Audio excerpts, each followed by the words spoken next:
Hello everybody, it's Barb from HowToGetCreative.com. Welcome to Drama Free Friday along with my sidekick. Yeah, got a sidekick today. Hi Christy, welcome to the crazy place. He thinks it's his turn to get up here.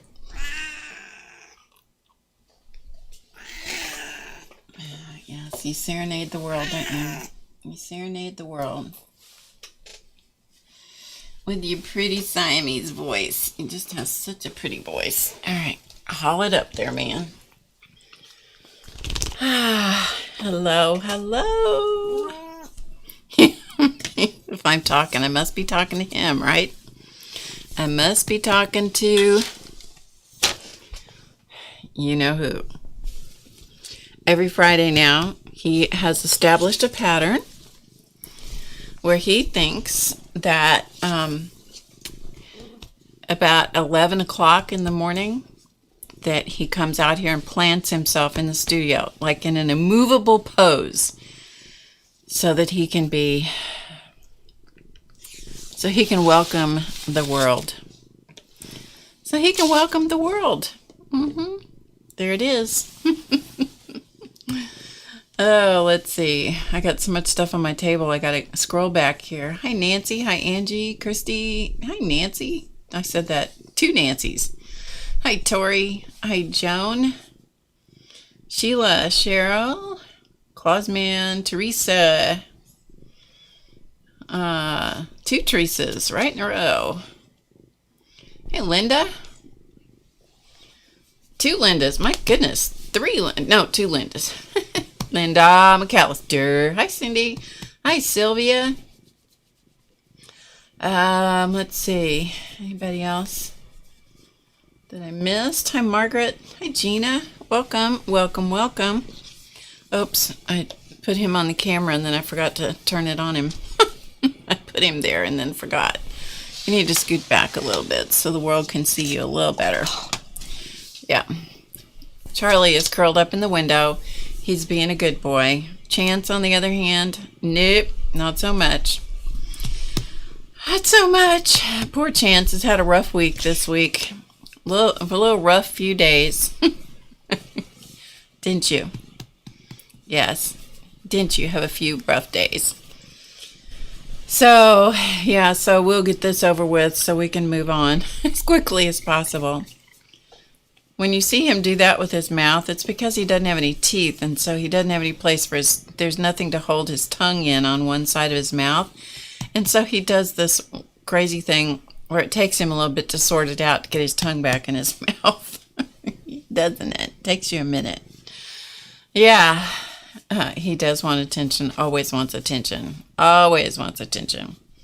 So this week, last Saturday night, he was sitting on my lap, and I had no idea there was anything wrong with him. I had no clue. He hadn't given me one indicator that there was anything wrong with him. Nothing. Hi, Lorraine. And he had, as it turns out, he had an abscess. And any of you that have cats or have ever been around cats for any length of time and have dealt with something, you know how that works.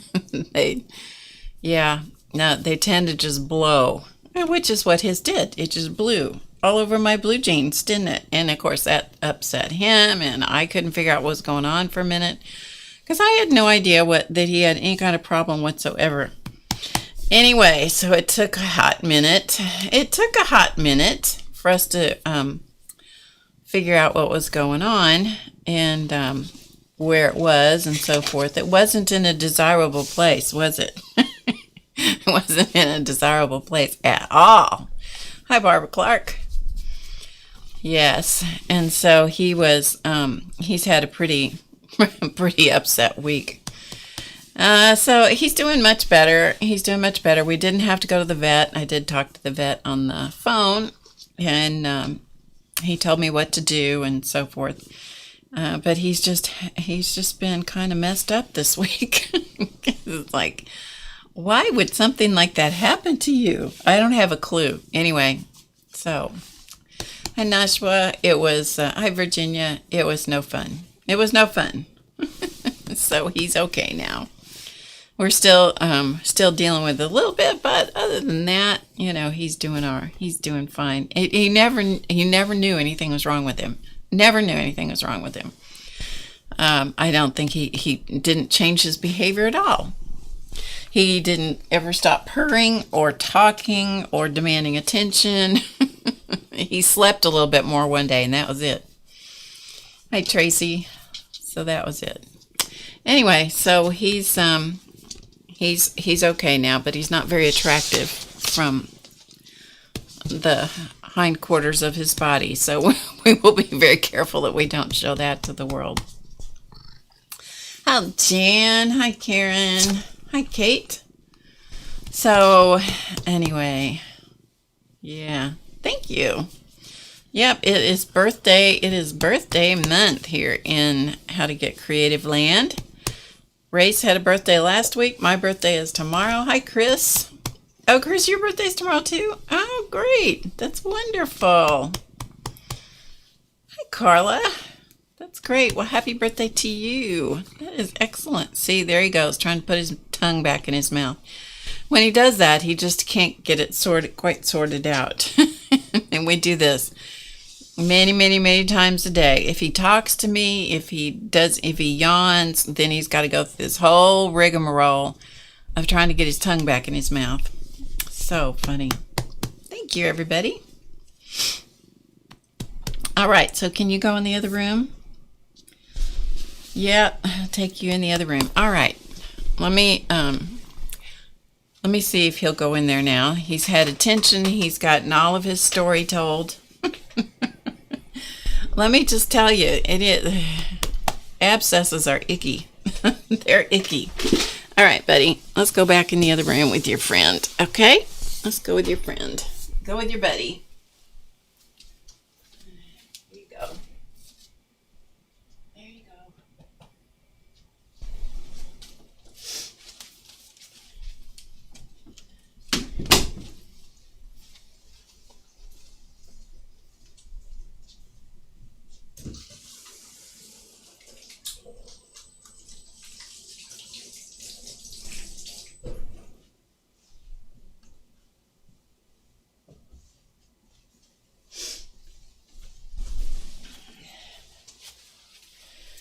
Had to wash the cat spit off my hands.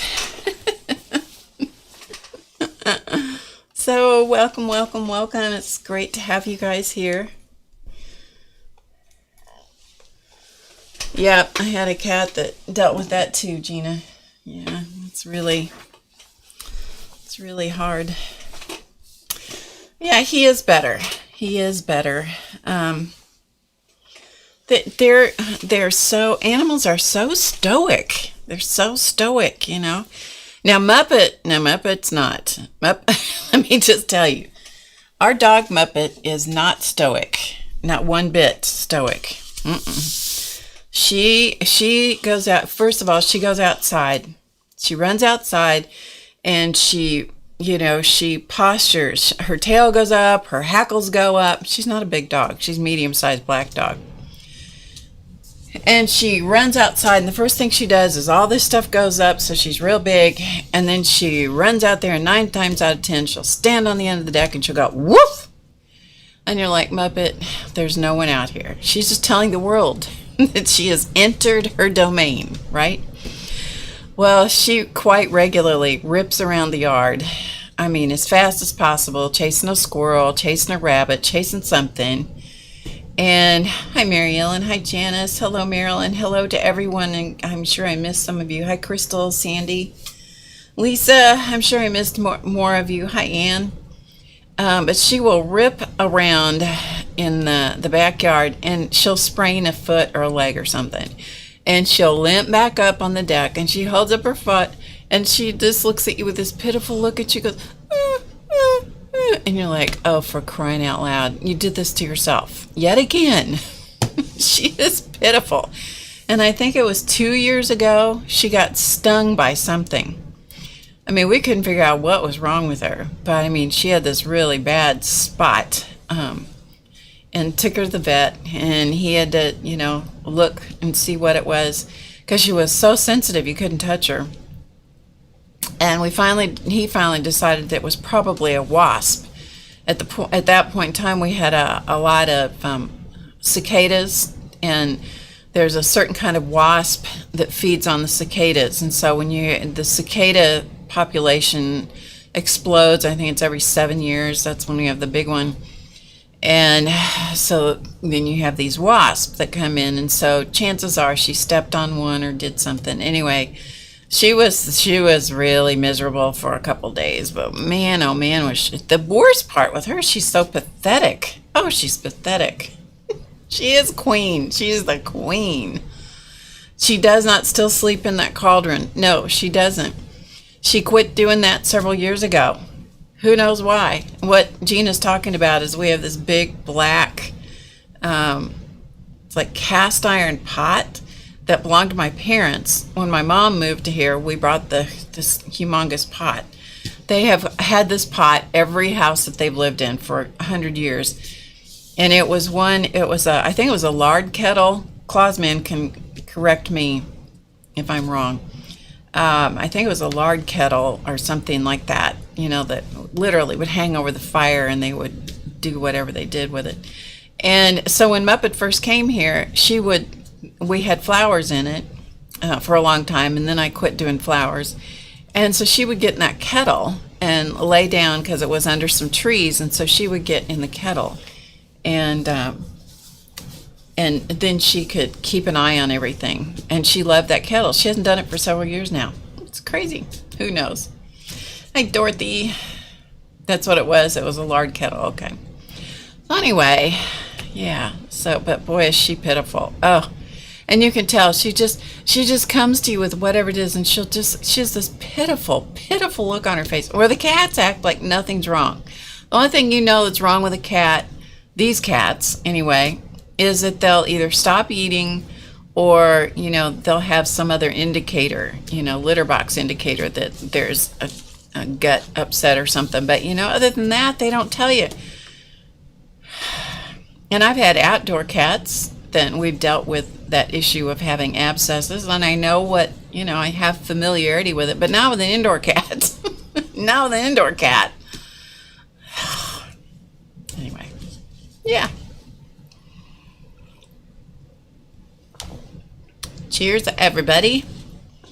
So yeah, let's see, before we get into the birthday bit, because we have something special for you guys in honor of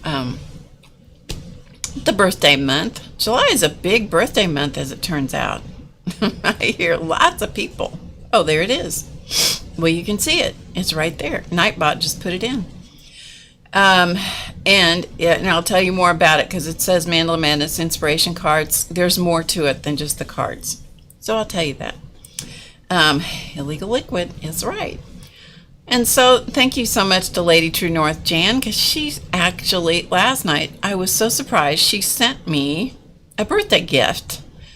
It was like this deposit just showed up in my PayPal account, and I was like, where did this come from? It was Lady Jan. She sent me a birthday gift right into my PayPal account. So I just wanted to publicly thank her. And Mr. Bear, thank you so much. That was so kind. Hi, Sharon. It was so kind. Yeah, I don't know if Race is here or not. Chances are he is in the background. Thank you so much again. Chances are he's here. So he's going to be visiting us not next week, but the week after that. So you never know. We might, anytime we do a bunch of changing and stuff, which always happens when he's here, We may do some impromptu streaming to check things, so you never know. Boy, I don't know how to say your name. Paradonna? Is that right? Is that anywhere close to correct? Oh, thank you. That's very sweet of you. Oh, well, you're welcome. Paradonna? Race is always a lurker. Hi, Mrs. Laugh. Last week when we were doing the VIP class, I was talking about him, and all of a sudden his voice comes over the Zoom. We do our meetings in Zoom and have for years. Way back before it was so popular. and all of a sudden there's this voice that comes in, and you don't ever count him out. Let me tell you that right now. Yeah.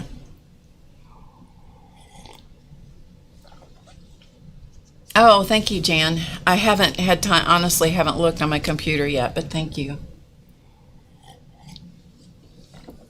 Okay, so let me set this over here. Try not to knock it over. Illegal fluids and all that, you know. So last week, before we get into, let's do this first. Let's do this first, and then we'll go back to last week. How's that? Hi, Shu. So, in honor of birthday month, Ray's birthday, like I said, was last week. He was born on in the middle of July, and then 6 days later was my birthday.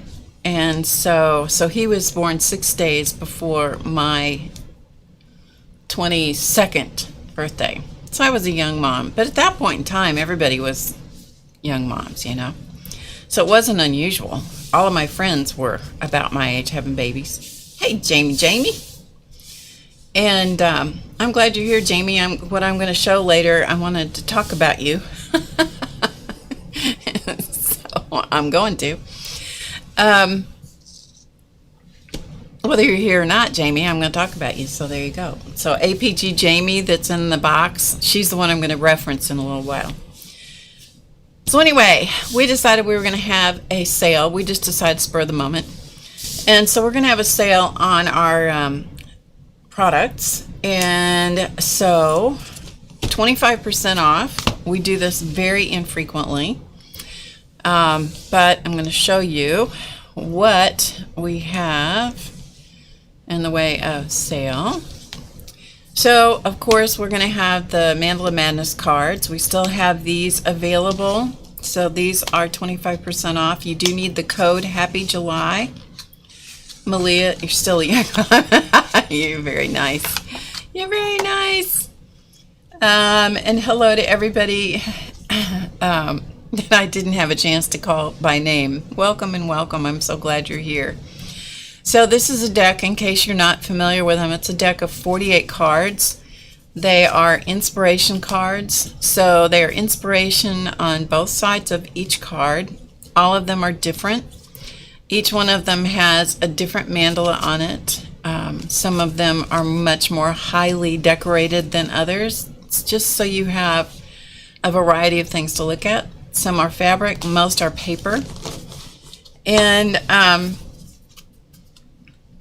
your second deck to pull apart in the mail to your, yeah, that's right. And that is, I've shown that many times about taking the cards apart. I'll show you again here in a little bit. I'll get one of the cards and show you. That's not a full deck because I'm not playing with a full deck today. On the reverse side of each card, and I can never remember if it's the face or the back, it just does not stick. Race has told me 500 times it does not stick. Anyway, it must have been a good age, huh, Shu? Anyway, on the back side, on this side, the other right side, there is a quote, and the word is repeated from the colorful side, shall we say. There's also an inspirational quote, and then you'll also see on every card you'll see an instruction or a suggestion of something that you can add to your mandalas or use for your doodling. You could use it for any kind of doodling. So there's all kinds of ideas and suggestions and so forth. Okay? And not all of them are in color, but there is a significant number of color instructions on there. Okay? So, yeah, so 25% off. And you don't have to do anything other than, oh, and here's my favorite card. This is my all-time favorite card. Favorite quote. Almost everything will work again if you unplug it for a few minutes, including you. So true. So true. So true. Anyway. So 25% off, you need the code Happy July when you check out. Okay, there is a spot and there is a clickable link beneath the in the description box below the video when you expand that. So you click show more, as Jamie says, as APG Jamie says, click show more to show more. Or you click the downward arrow depending on if you're on a device. But you want to click that and click the link. That'll take you directly to our shop. If you don't do that, if you're interested in something else, you can go to HowToGetCreative.com, and up at the very top you'll see the typical menu icons or words, whatever, and you click on gift shop, and right below gift shop or shop there's gift shop, and that'll take you into the whole store. Okay, so there you go. I'll try to remember to show that again. Let me get a card and show you about splitting them.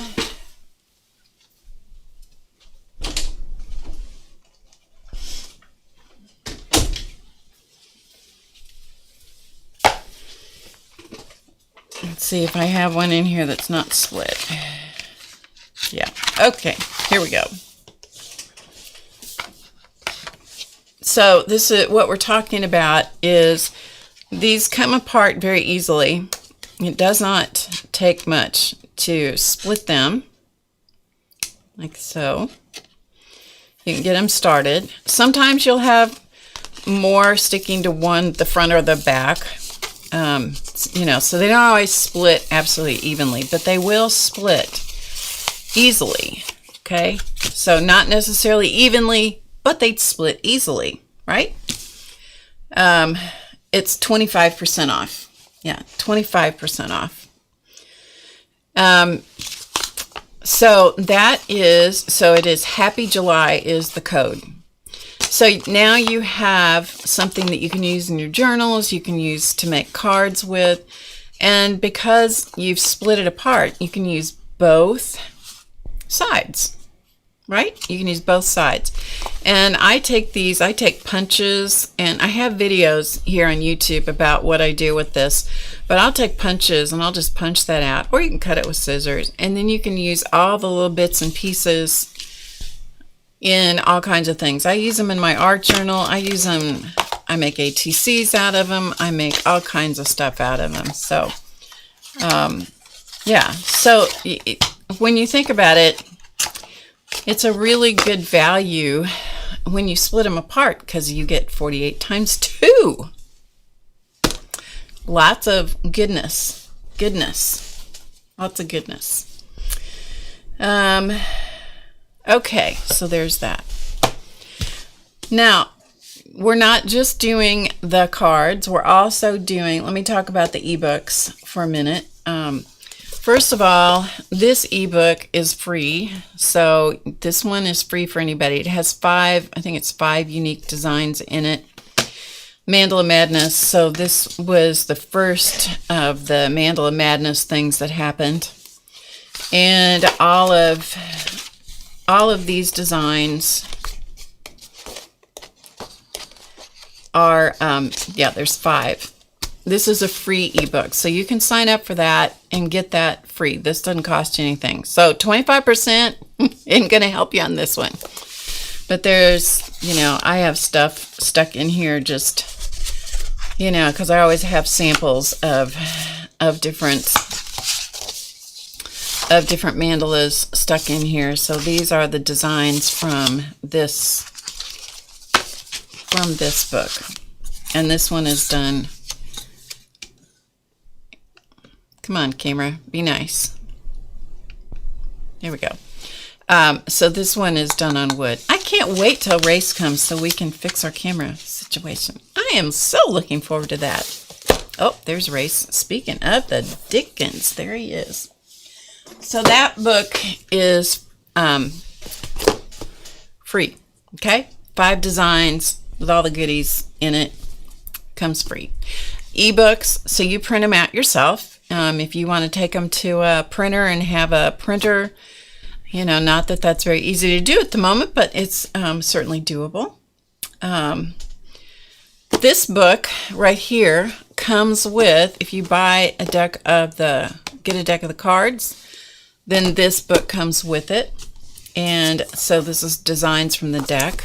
And so this one has all kinds of stuff in it. These are the symbols from the various cards, so you can cut those out or trace over them. You can do all kinds of stuff. And these are unique designs to the deck. And so these are unique designs that are used throughout the deck. And so there's a bunch of them. I forgot even how many there were. Looks like there's 30 designs. So that comes with the Mandala Madness inspiration cards. Okay, so 2 free things. So the ebook is free with the purchase of the deck. Hi, Laura. This was our first ebook that we did, Mandala Milosh. And let's see, who knows what all I've, you know, you guys know me. If you've been hanging around me any time at all, you know that my books always are stuffed with good things, otherwise known as junk. Otherwise known as junk. Laura says, the day she's been waiting to order her second deck. Cool. All right. So I will get the orders out. The orders that come in today, over the weekend, I will try to get them out. Anything comes in today, I will try to get those mailed tomorrow. Anything comes in on Sunday won't go out until early next week. So anyway, Mandala Milosh. These are ebooks. And so there are, I like this. Most things look better when you put them in a circle. Don't you love Author Unknown? I love Author Unknown. He's a good one. Maybe it's a she. I don't know. Anyway, there are images in here that are colored. So you have some color inspiration as well. And then an introduction to mandalas. And then all kinds of, hello camera, come on camera, we love you, there we go. Each one has a name. So this is Circle Pods Mandala. And so this has all different kinds of images. If you are computer savvy, you can change the sizes of these, you know, make them smaller, make them bigger. If you have that capability, you can translate them into fabric and make quilts with them, or do all kinds of interesting things. So this is Mandala Milosh. This one is. Anonymous is a lady. Author Unknown is a woman. Jamie has it on good authority. And the reason this says version 2.0 is because when we originally brought this out, the designs were drawn by me. We later then went back and had them created as better files. So these are some of the things that I have done. These are just ATCs. Using bits and pieces of the various, that's nothing. And these are just bits and pieces.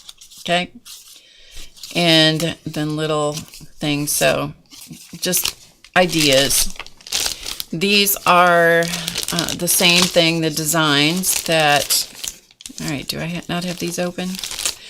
I'm not going to open them because I've clearly taped them together for some reason, but these are done on shrink plastic. So these are shrink plastic. And here, this is a class on HowToGetCreative.com.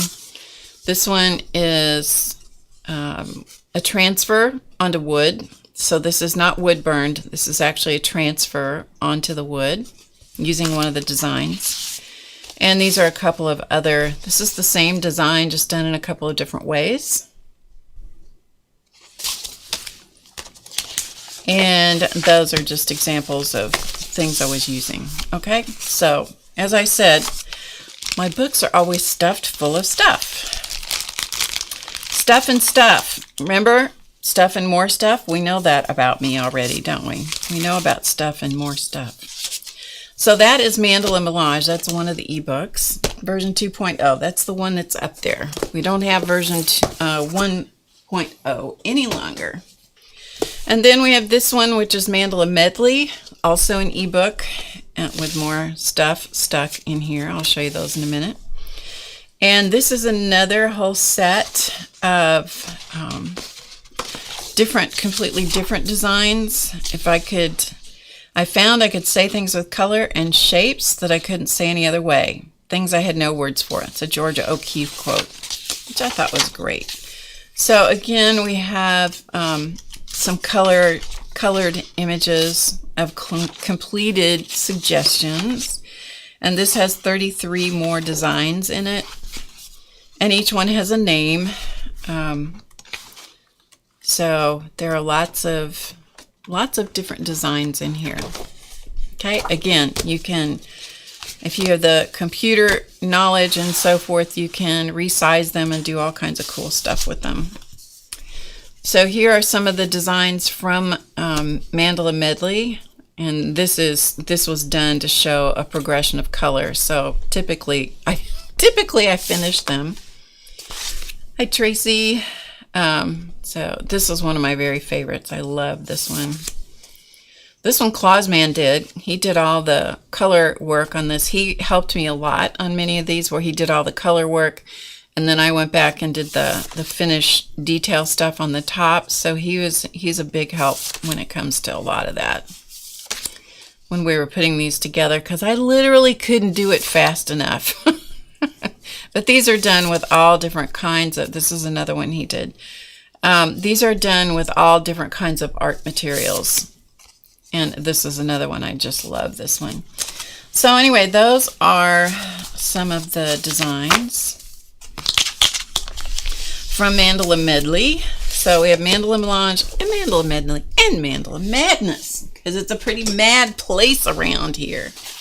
And then I have one more book, and this one we have available as a printed book on Amazon and also as an ebook. If you are a VIP member, you get this book with your VIP membership, but it is available to purchase and download if you want to. So this is creating faces, needle sculpting from the beginning, because my first love when I started into this crazy world was doll making. And so I wrote this book. This is the second rendition of this book. And it's all about how to take woven fabric and some stuffing and a few stitches and how to translate those into things like this. So a three-dimensional face. Okay, so it's a face with a profile. And so there are 4 different heads demonstrated throughout this book. And then you can turn them into different kinds of things. This is just showing one thing. This was my most popular class ever in the whole wide world, which were called flower faces. And so it's taking one of the heads and turning them into flower faces. Once or twice I have decorated an entire Christmas tree with just the flower faces. So here's a whole bunch of different examples of flower faces. So anyway, that is available as an ebook as well and is part of the sale. Okay, so that is that. Creating faces, needle sculpting from the beginning. This one, this is my book that I wrote So I've written several books. This one we published back 2011 or 12. And so this is the printed version. It's available on Amazon. You can just search for it and get it. It's also available on Audible as a download, or as a, what is it? You can listen to it on Audible, however Audible works. I'm not an Audible person, so I don't know. It was a fun Christmas tree. It really was. We also when we recorded it as an audiobook, and on the audiobook there is original music by Race, and it is my voice. So I voice the entire book. It took us many months to accomplish this. So it's available on Audible. It's also available if you'd prefer to have a hard copy of it. This is what we have. And we have a limited number of these because when these are gone, I'm done. We're not doing these anymore. So it's read by me, and it is a set of 6 CDs, you know, so you have to have a CD player to be able to do it, but it is a hard copy. And all the artwork that's on here is my artwork, and everything that's in the book is my artwork as well. So if you want that, when these are gone, they're gone.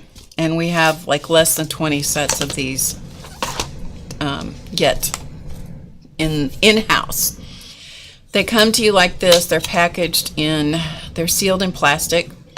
So that's why I opened this one, so that you could see what it looks like. So to get them out, like any CD, you just gently pop down the middle and pop out the CD. Okay? And then you just pop it back in. Okay, so there you go. That is that. That's everything that's included in the 25% off sale. Okay? Happy July is the code. Happy July. Okay.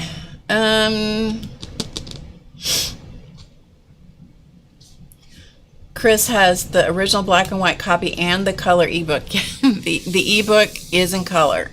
So there is, so like if you put it on your Kindle or your what's the one on Apple? You can tell how much I read on my devices. iBook, Race, what is it on Mac? Or somebody in the chat will tell me. Anyway. Hi, Robin. Hi, Kui. Hi, Judy, and anybody that I missed. Hello, hello. Well, if you like that idea of doing flower faces, it's July. You got plenty of time to make a bunch of faces. Listen, I have enough heads. I have all kinds of heads. Back here in this room, I have a closet full of heads. It's a little scary. It's a little scary.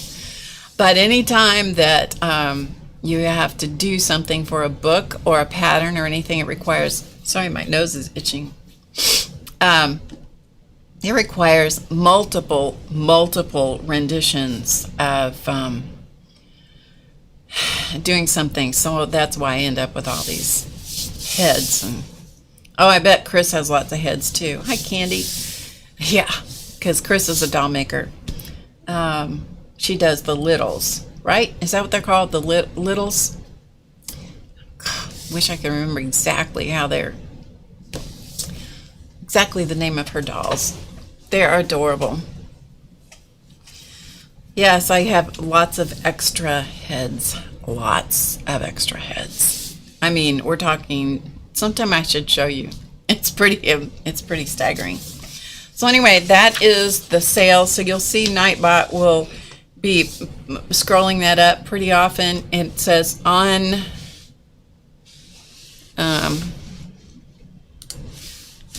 hold on a minute. I don't know why I'm getting messages on my computer for some reason. On a second. There we go. Just had to check something. Yes. So although the message in Nightbot will tell you that it's on the Mandala Madness cards, it is on the cards, all the ebooks, and the hard copy of the Normal Doesn't Live Here Anymore on CD. Okay? So that's that. The website, you'll find the link just in the description box below the video. It's HowToGetCreative.com. But if you click on one of the links in the description box below the video, it'll just take you straight over there. Okay, so that's that. I'll try to remind you again throughout. Mandala Milosh doesn't come with the cards, Barbara. It is you get the ebook that it talks about, that it gives you on the address on the box. And yes, you can get access to that anytime. Mandala Milosh is a separate book. Okay? I could wear a different head every day. Yes, I could. I could. So true. Okay. Yeah, my birthday's tomorrow. Rachel's birthday was last week. I mean, it's just a busy month for birthdays and stuff. Okay, let's move on. Last week, I told you about my dad, that we gave him a kitten, and I told you we gave it to him for his 87th birthday. I was misinformed. We gave it to him when he turned 82. Give or take 5 years, what difference does it make? But I also told you about how much he loved that kitten and how he loved to photograph her. So I just thought I would prove my point. I told you we had this picture in multiple sizes.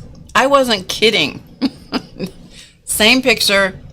I have it in 2 different sizes. Wallet, 8x10. And I'm sure I have plenty of 5x7s and who knows what else. I probably have Christmas cards of it. This is Honey, when she was not quite full grown. My dad was insistent that he teach her how to do tricks. And so she did tricks, not because she was excited about doing tricks, but she did tricks just to get him off her back. So she knew how to sit up. She knew how to roll over. She knew how to jump through he'd make a hoop with his arms and she'd jump through the hoop. And he also taught her how to yawn on command. So there you go. I just thought I would tell you that. And correct myself. Were you born in July too? If you have, so Judy, is it Auger? Her sister has the same birthday as mine. Cool. That's great. So, yes, the ebook that if you have the card deck, the information's on there. How to get the ebook. Not hard. Comes with it. Okay, also last week, and if you have any questions, you can always go to HowToGetCreative.com and you can fill out a support ticket, and that will go into our email support system, and then somebody will get back to you and answer. So, okay. So last week we did paste papers, and I just wanted to show them to you after they were completely dry. This one is the Tim Holtz tissue paper. I would not call this successful, but I just wanted to show it to you. The various colors and stuff that I put on here did not show the different colors. You can see more of the colors actually from the back side. And so they take a lesson there, and you could do the colors on one side. If you want to be able to read the print, do the color on the back side, and then when you turn it over, you would have the color showing on the right side and be able to read the words and stuff. So anyway, not a successful venture. But these are the extra. Let me get out of the picture so you can just see. These are the papers that we did. And so this is from last week's video. This is scrapbook paper. You can see the design in the background. So this is scrapbook paper. These were just literally, these were scraps. This is also scrapbook paper. So the leaves that you see in the background. Hi, Beth. Those are just coming up from the scrapbook paper. But they look quite a bit different once they're dry, so I just wanted to show you what they look like. Okay. This one actually was a jelly print, leftover jelly print from the jelly plate, and then I did paste paper on top of it. Actually, I like that one a lot. So that was just on cardstock. Most of these were just leftover things. This was also scrapbook paper, and this was scrapbook paper. You can see the circles in the background. I really like having something underneath, either the scrapbook paper that I would never use, this is also scrapbook paper, or using stencils, and especially my favorite ink to use is the Dilutions ink, because in the first layer it will reactivate and you get some great effects. This is scrapbook paper, also striped scrapbook paper. Okay.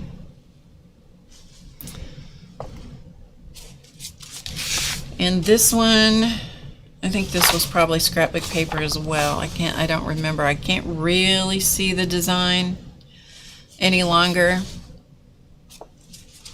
This one you obviously can see it's striped. This one needs another layer or two put over it. This one I think only had like 2 colors on it, 2 layers of color. I don't like them when they're quite this. I like to bury the background design a little bit more.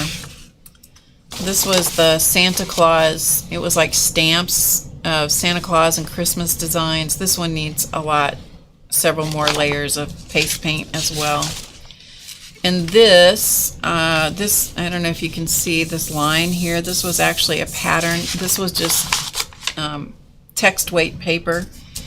And this one had several layers of something else. These splotches, those were from something else. I don't know what, some kind of used stuff. And so I put some paste paint on top of it and changed the color completely, but I'll probably put some more on it.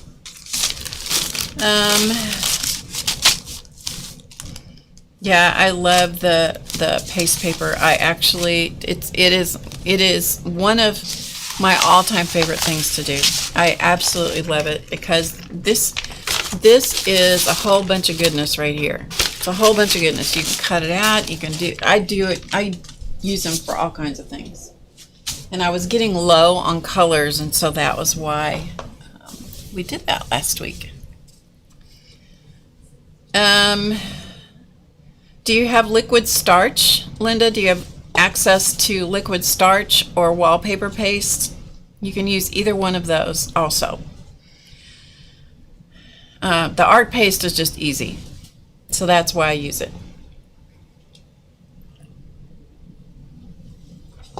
If you have liquid starch, go back. If you go back and watch my original videos, they're videos from our website, but we put 12 of the classes, sample classes, here on YouTube. Don't be too harsh on me. Don't be too judgmental, as when I very first started, so I look like a scared rabbit. It is what it is. It is what it is.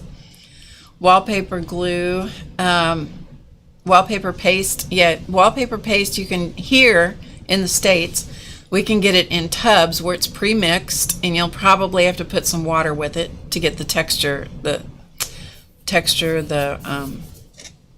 consistency correct. Or if you have liquid starch, you can use that. You just have to have something that thickens the paint.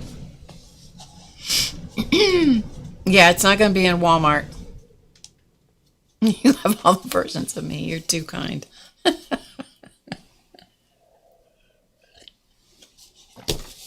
Anyway, I use the art paste because for me, it's cheap, it's consistent. One box of the Elmers Art Paste makes a whole gallon of paste.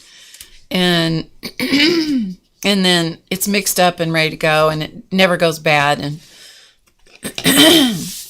so that's what I do. Okay, so finally we're ready to do something. You ready to do something? Shall we? Hi, Nancy. Linda's gonna hunt it down. Okay. All right, so we're going to do something that's inspired by something else. How do you like that? We're going to do something that's inspired by something else. So we're going to see if my camera wants to play nice with us today. Hey, Pat. Oh, Pat got paste today. Good for you. I order it by, anywhere from 3 to 5 boxes of it at a time. You can also get it at Blix. I think that's where I got it the last time, was on Blix. So you can do that too.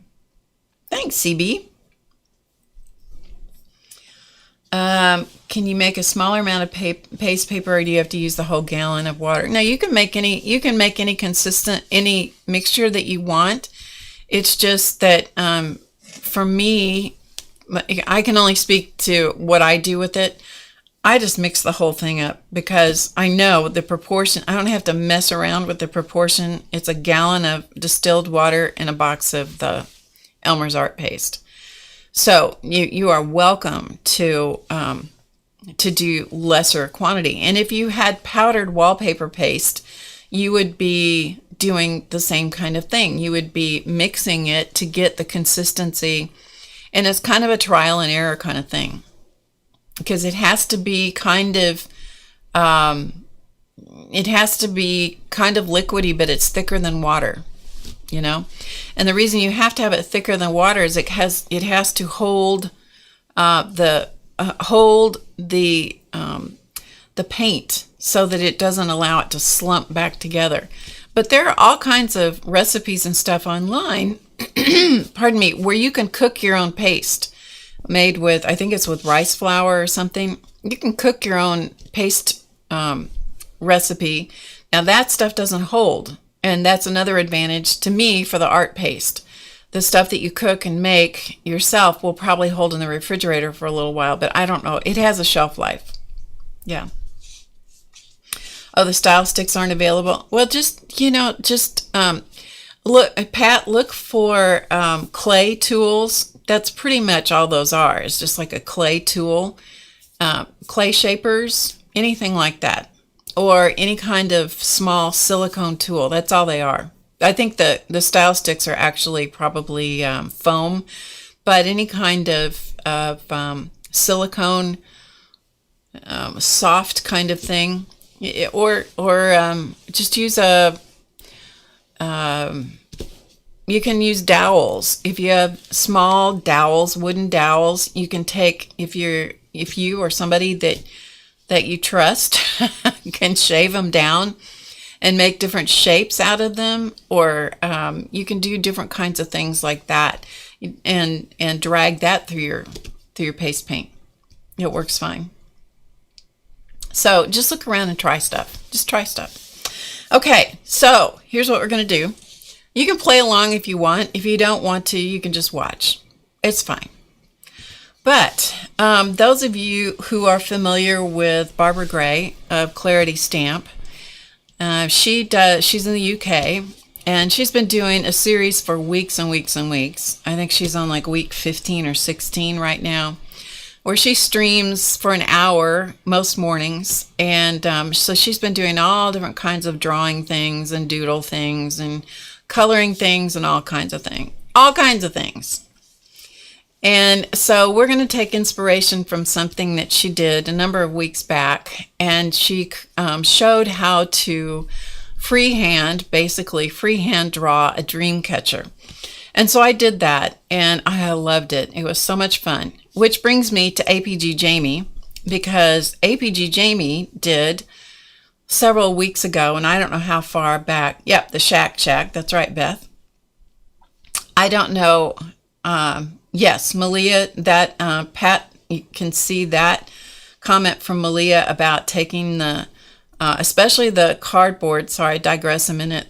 especially the cardboard, the fake credit cards. Those are super easy to shape, and you can cut them down, and you can make those little squeegee tools and stuff by cutting them down. So that's another great thing to do. Or you can do it with the plastic ones as well. So that is it. So hi, Shell. So yeah, APG Jamie did dream catchers, but she stitched them. She made them, I think it was cards, right, Jamie? You made them on cards, and you used thread, and you made them on cards. Am I right? It's been a while since I saw it. And they were, yeah, use the old gift cards. Yeah, you can do that, Pat. Absolutely. So she did them with thread. And I haven't tried them, but I was dying to try it, but I haven't gotten around to it yet. So we're going to sort of take some inspiration from Jamie, a little inspiration, mostly from Barbara. Yeah, so Jamie did cardstock and embroidery floss, but wasn't it cards that you made? Greeting cards? Note cards. Anyway, we're going to take inspiration from people who do dream catchers, because I've never been a dream catcher kind of person. iCAD prompt number 6. Is that made them into tags? Okay. What was iCAD prompt number 6? And I'm not sure what that is. Hi, Rhonda. Sorry, I'm not sure what that was, and iCAD prompt number 6. Was that Dreamcatcher? Was that the prompt? Because I'm not doing iCAD, so I don't know. Any hoot. So you guys can watch the chat for her answer in case I missed it. Okay, so what that takes me forward to, I wondered if I could take inspiration from Dreamcatchers and translate them into mandalas, which I love, and sort of make something that wasn't quite necessarily a mandala, but wasn't quite necessarily a dream catcher. Sort of a, what do they call that? A mashup? So let's do it. Okay, so here we go. All right, so what I have here is a piece of watercolor paper. This happens to be, for this one, this is the watercolor paper I use because I had it on hand. It's 140 pound.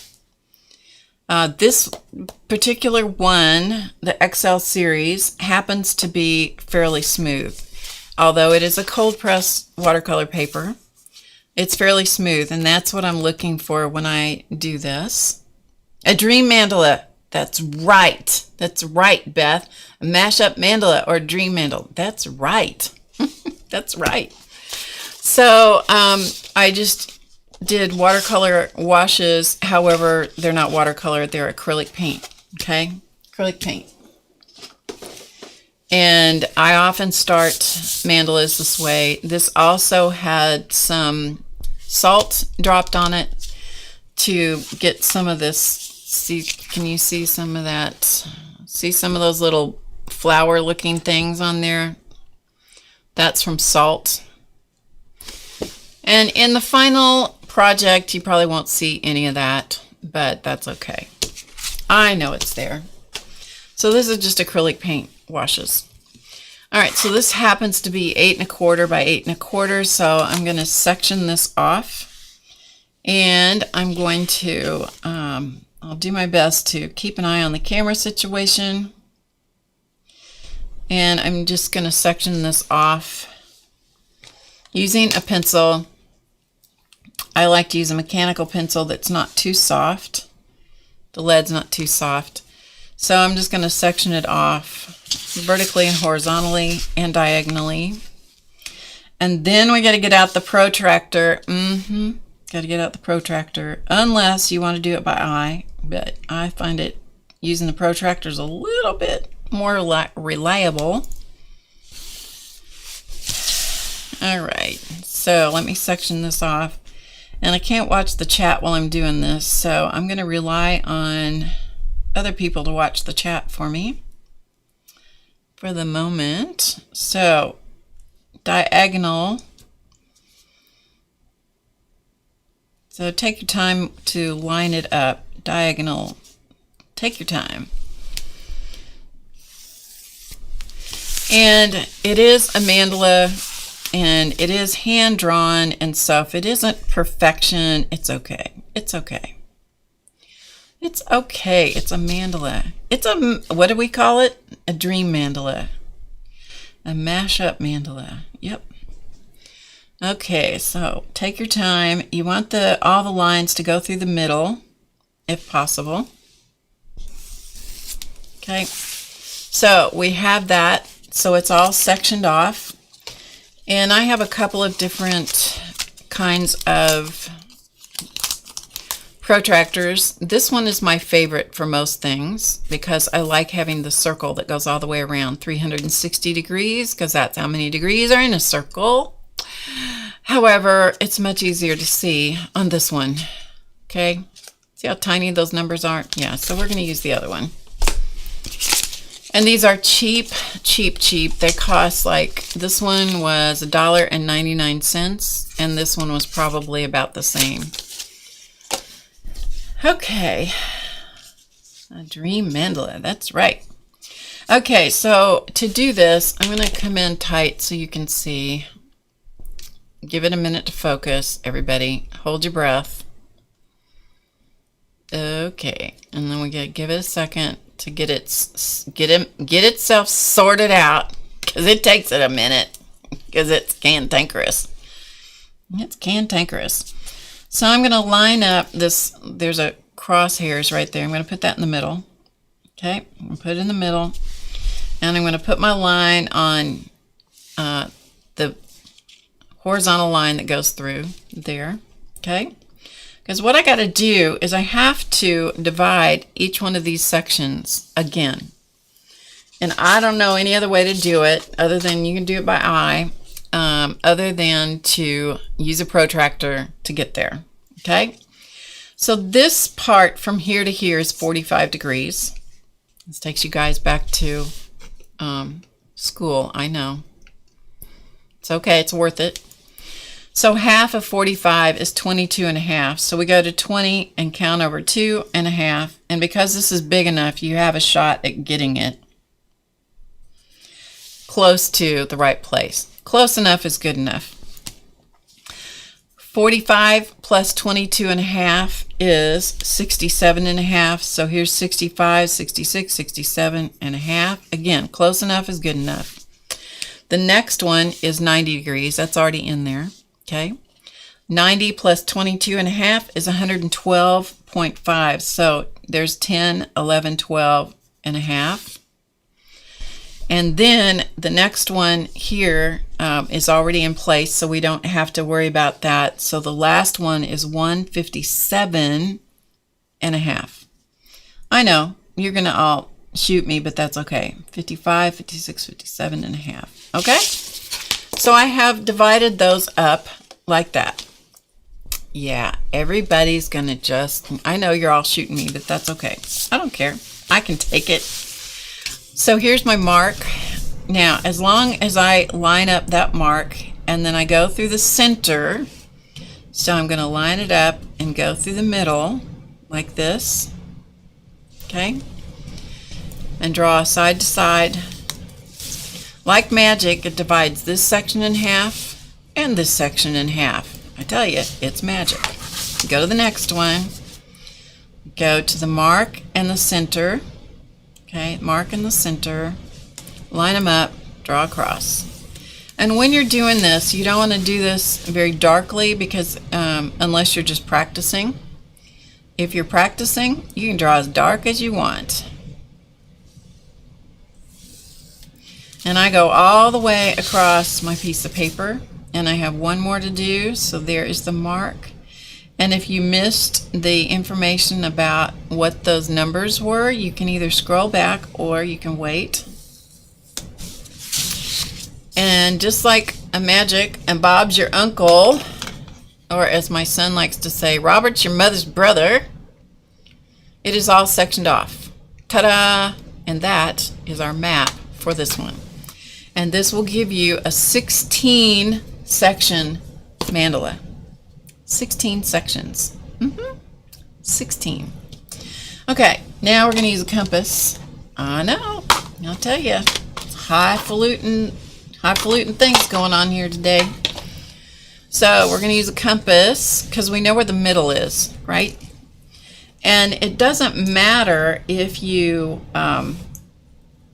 poke a hole in the middle of this, or it doesn't matter to me if I poke a hole in the middle here, because I'm going to cut this out later. I'm going to cut out the middle section, so if I poke a hole in it, I'm okay. And so I'm going to plant the point of my compass there where all those lines meet, come together. And I'm going to stop about 1/4 of an inch. Come on, camera, be nice. I'm going to stop about 1/4 of an inch from the outside edge, like this. Keep your compass planted in the middle. And if all goes well, the line should meet back up over at the edge. And like magic, it did. And now we have the beginnings of a mandala. Do you see?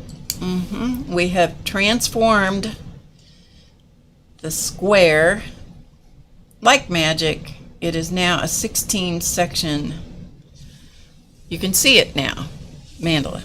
Okay, so then I've come in about 1/4 of an inch or thereabouts.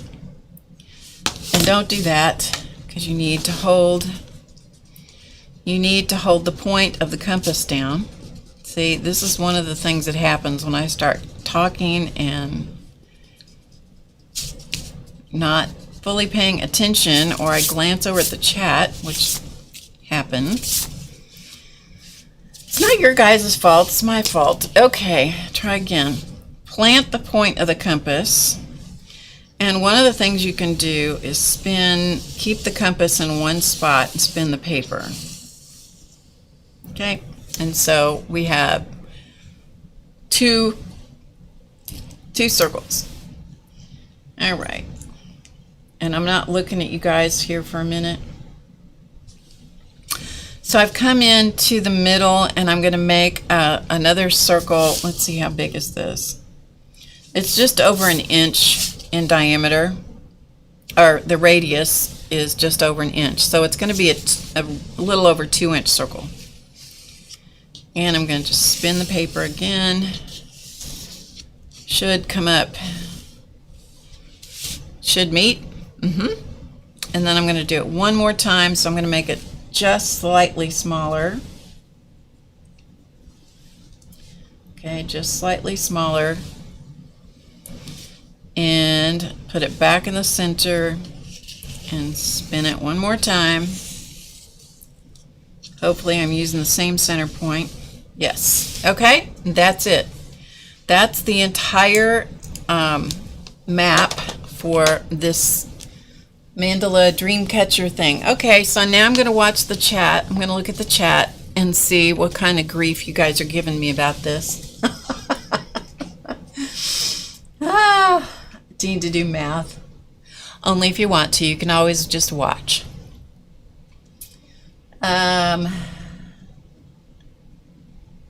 So much trouble with the compass. Maybe it's your compass, Pat.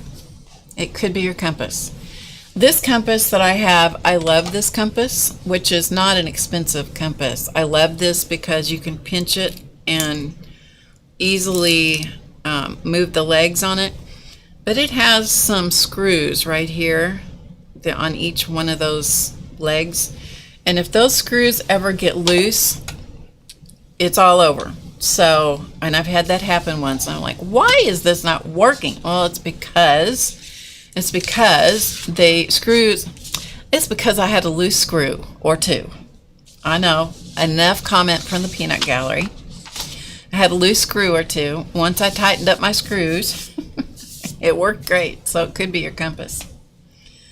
Yeah, you can spin either one, whichever works for you. Spin the compass or spin the paper. Yeah, okay?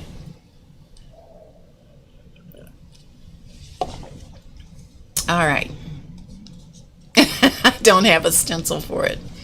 We're working on a variety of products. We are working. Beth, do you have a loose screw too? Okay. So everybody has now recovered officially from this, right? Okay, so the next thing we're going to do is, and remember this is heavily influenced by Barbara Gray at Clarity Stamp from her YouTube channel. Here, let me just show you where we're going.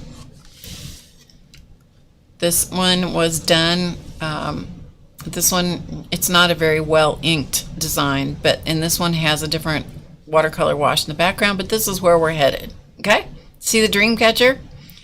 Kind of got the dream catcher idea, kind of got the mandala thing going. Yeah, okay. So let's work on this.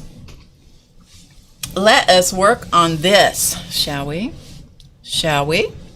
Okay, so where every one of these lines intersects the outer rings, I'm just going to put a little hook like that.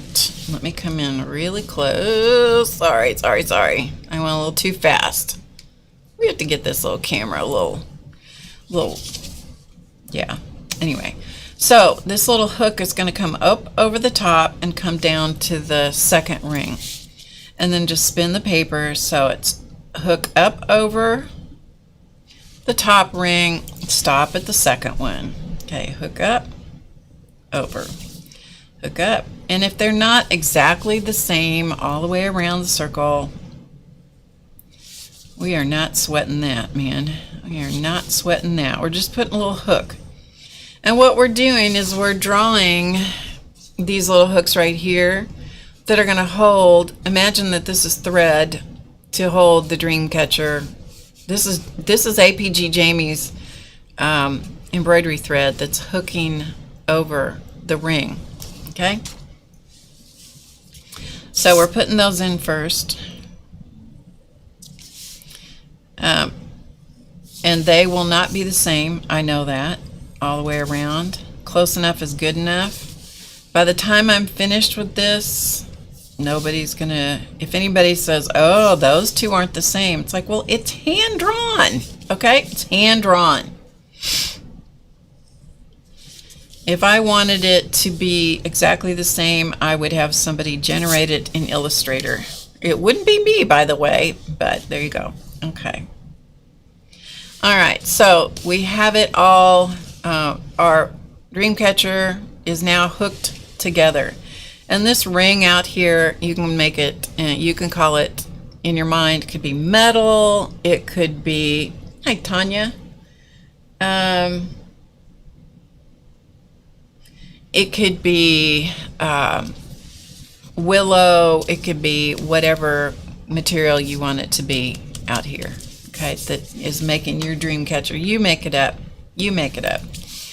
All right, so then I'm going to come about 1/4 of an inch, and this smacks back to one of the mandalas that we did on, if any of you were here for Beyond Mandala Madness, that we did, like, it seems like forever ago. I know it wasn't, but it seems like it.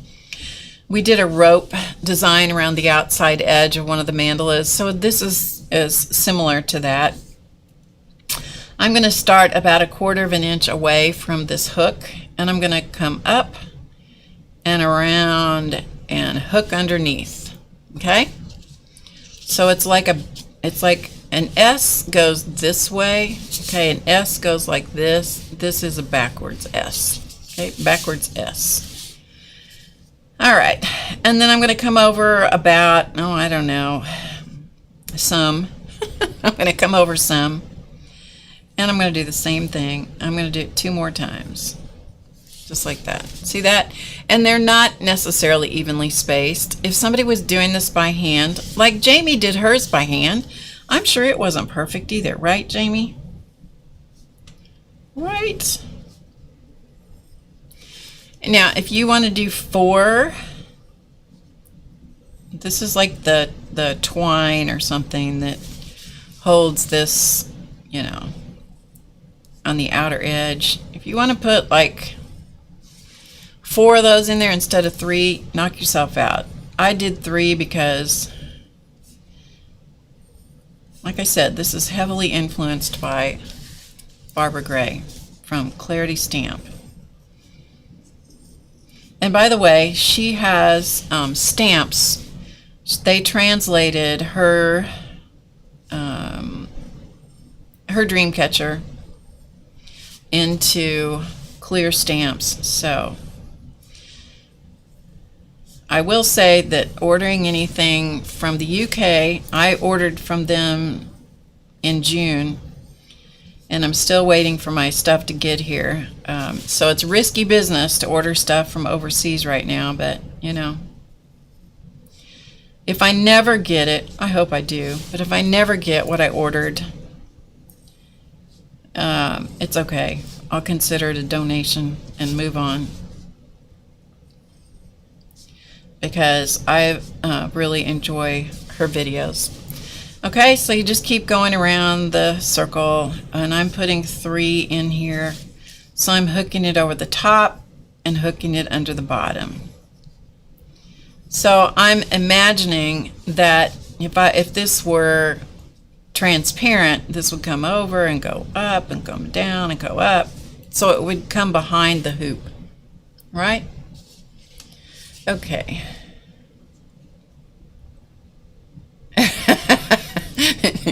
Jamie owns rulers. Yes, she does. She doesn't speak of them very respectfully, however.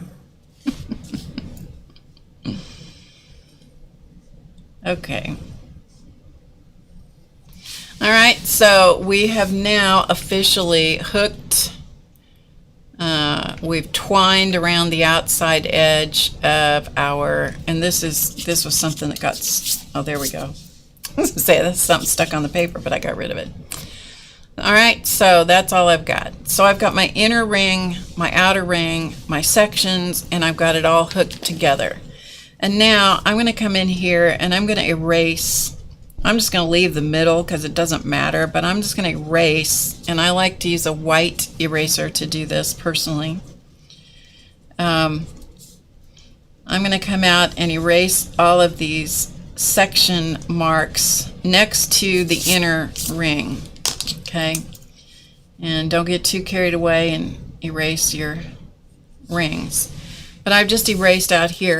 Another eraser that really helps is this one. The ones that Barbara shows are double-ended. They're 2 different erasers on it, but these, I didn't find those in the US. I found these, however, at Hobby Lobby. It's a Faber-Castell. I'm sure you can find them online. And this is an eraser, and so you can sharpen it with a pencil sharpener or a knife. A knife works really well too. Just, you know, a craft knife or a box cutter. And then you can get in and you can get rid of little fine details. And I found that I did use that. The other thing you can do is you can take this one, you can take this eraser, and you can use a craft knife and you can shape it. It's soft enough that you can shape it. So I often do that and shape it down into, cut it down into a wedge. So you can do that as well. Anyway, enough of that. Laura's ordered from her several times. Are you in the US, Laura? It takes a month to get your stuff. Yeah, and I also ordered during a sale that they did. So I know they're busy. Not only are they busy, that, you know, every single place is still being impacted by the worldwide corona crap. Because I don't know what else to call it. So we'll just call it a corona crap. How's that?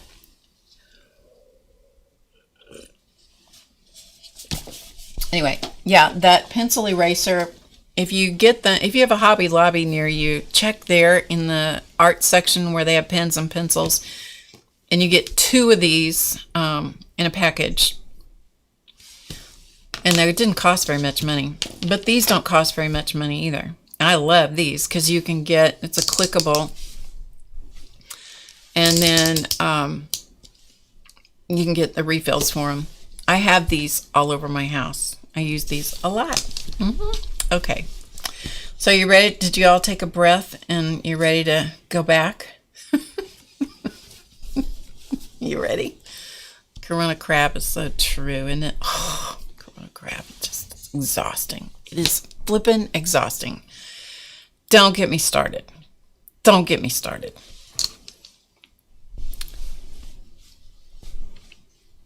See that? That's zipping my mouth shut. Okay, let's go back. Let's do something fun. All right, so now you have to take a breath here, because now it starts getting a little dicey. Now it's a little dicey, okay? And I've screwed this up once already today, so it's possible. It's possible to screw it up. So what we're going to do is we're going to draw, what we're going to work on now is these petals, okay? Sorry. Where they hook on, each one of those is going to be a petal. Half a petal. We're only going to work on the half a petal, okay? You can do these much more exacting if you wish, but I'm not going to, because I want it to have that hand-drawn kind of look. All right, I'm exact as I want to be by doing the protractor and the compass stuff here and the lines. All right, we're going to start. I'm going to start up here, and here's how this works. See these lines down? You could see if the camera would focus.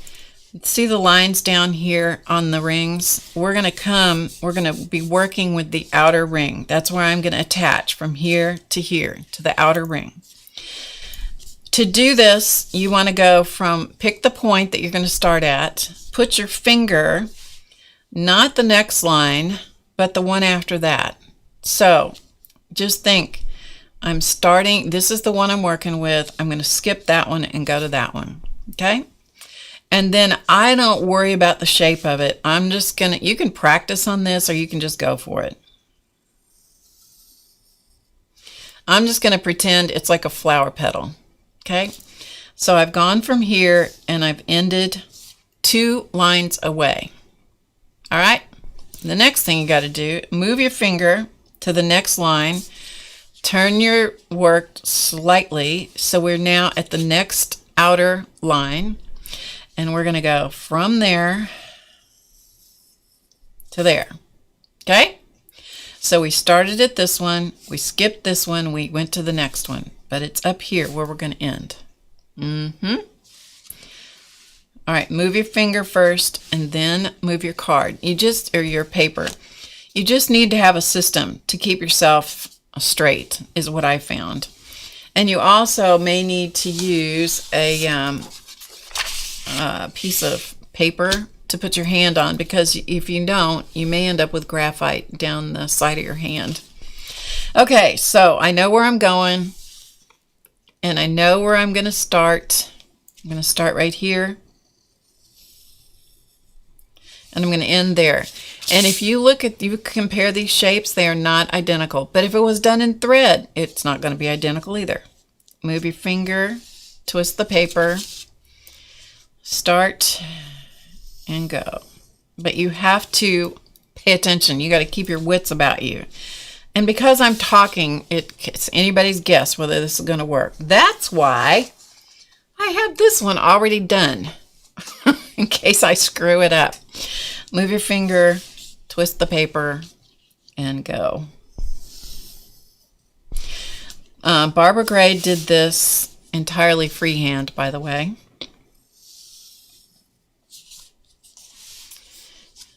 But I decided to take it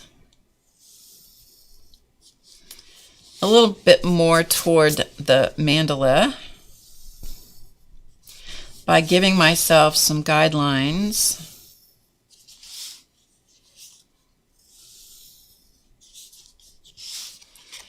and so forth. Whoops, see, I almost messed up. I almost went too far. And that will happen if you're not keeping your wits about you.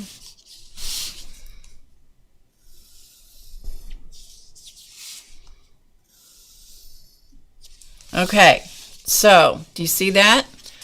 We have half of that shape all the way around. You have to go all the way around. Okay. Okay. Now, if you're like me, which maybe some of you are, maybe some of you aren't.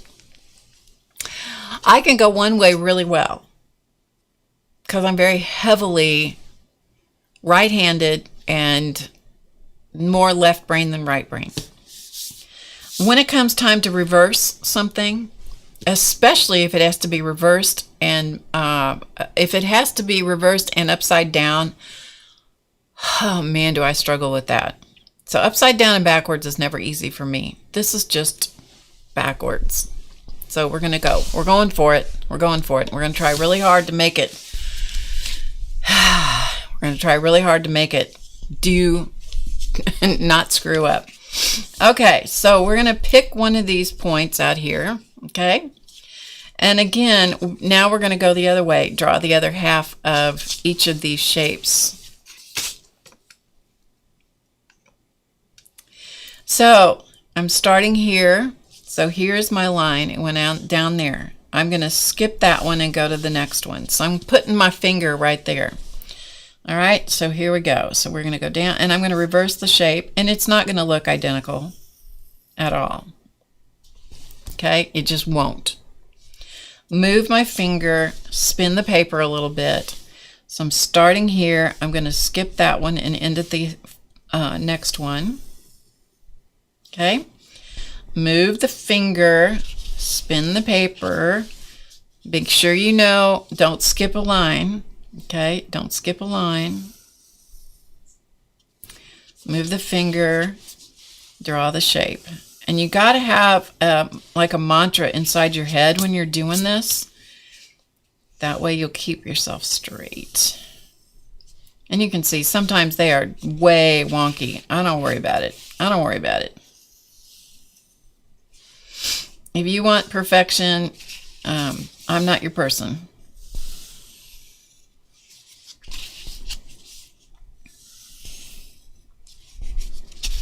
I am so not your person if you want it to be perfect.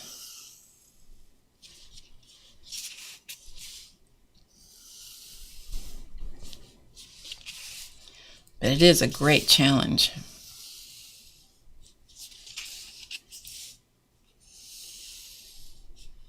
Clearly, I've stopped talking, so I'm going to keep my head on my shoulders, I hope.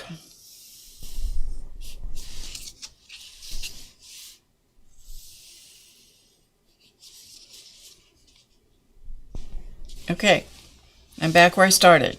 Now, to check yourself, this is what I figured out to check yourself.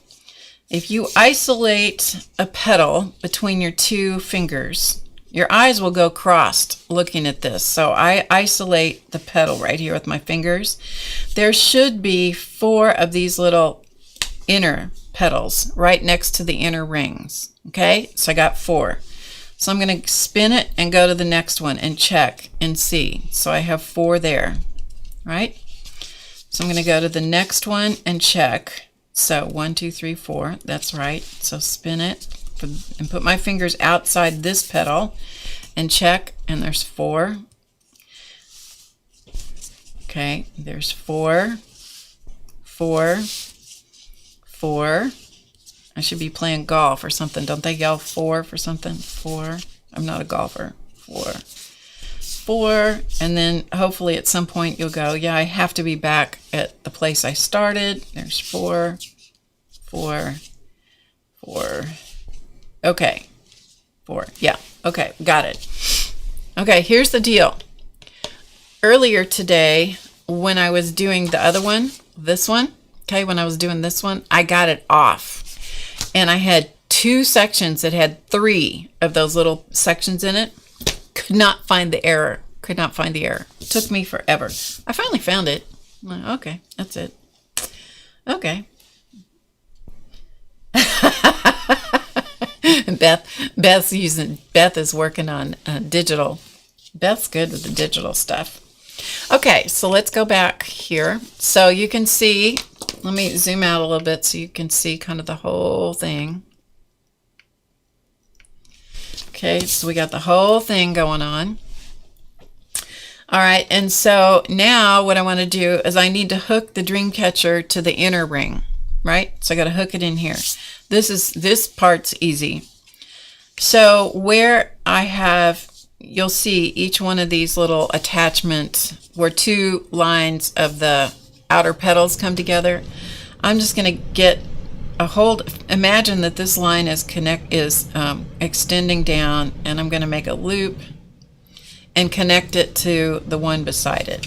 So it's as if the thread would go around. We'll just pretend that the thread is going around that inner ring. Okay, now these can be as big or as little as you want them to be. I'm making them kind of big so you can see them. Like that. Okay. But I'm just imagining that it's a loop of thread that's connecting one design in my dream catcher, my dream mandala, to the next. So you're going to have one of these at every one of those division lines that we did to begin with. Okay? So now it's all hooked together. Yay! How about that? It's all hooked together. I know, it's all hooked together. Linda McAllister got a hole in one. Did you really? Or are you just giving me a hard time? Okay. So now most dream catchers, from what I understand, have beads on them, and so we're going to put some beads on our dream catcher. They can be different sizes of beads, and they can be wherever you want them to be. I am not any dream catcher kind of expert, let me just say that. So different sizes. So I'm just going to put some beads on here wherever I want to.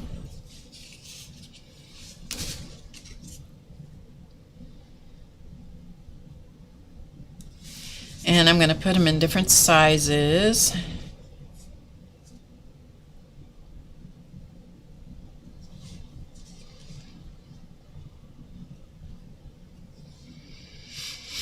And I'm just kind of looking to see where you can do it wherever you want. You can do it wherever you want. And they're handmade beads, don't you know? They're handmade beads, so they're not going to be perfect.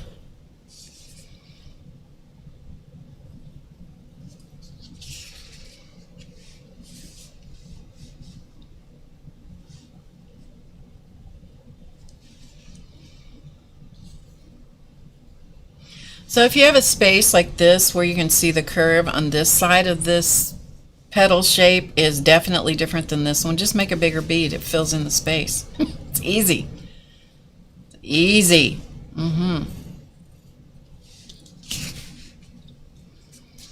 So I'm just looking at the one I already have done, kind of space the beads out.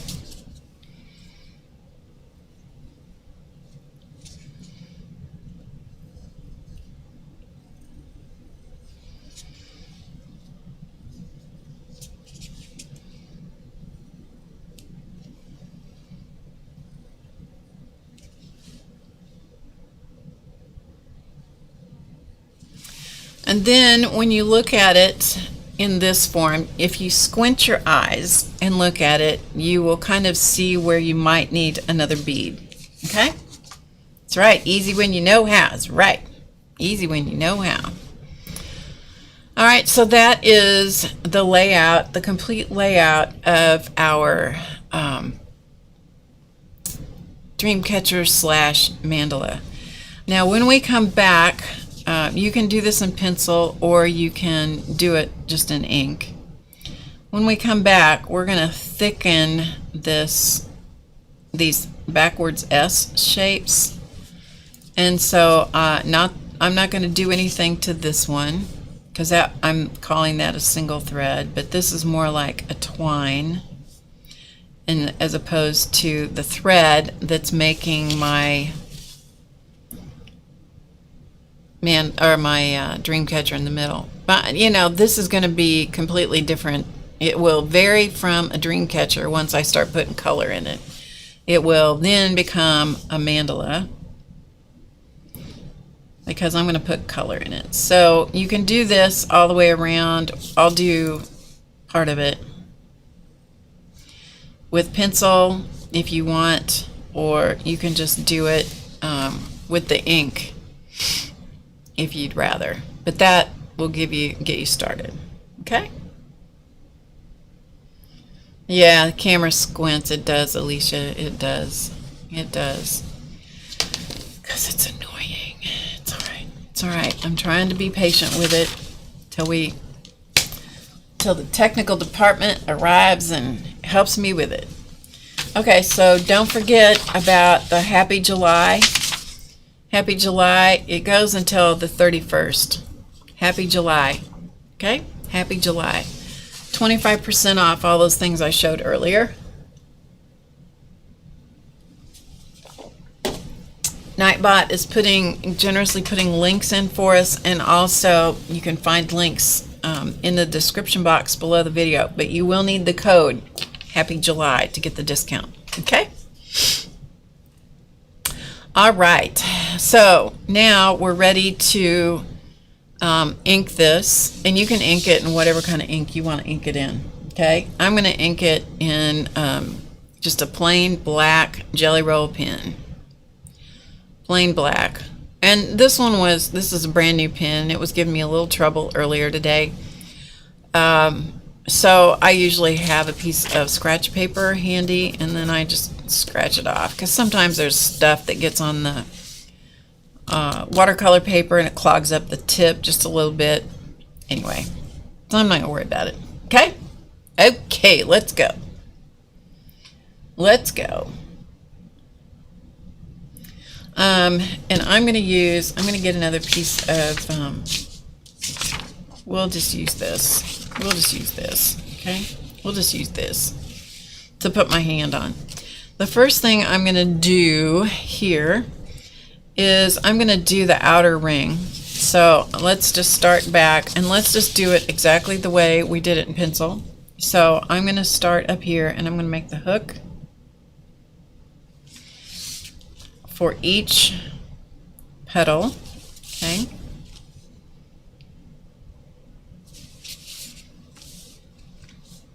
And the reason I'm resting my hand on the paper is just because there's a lot of graphite down here. So I'm reconstructing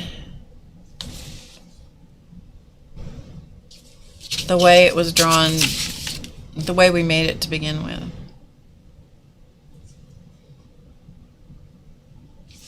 So these are just hooks, okay? These are just a hook shape, where the other shapes are like a backwards S.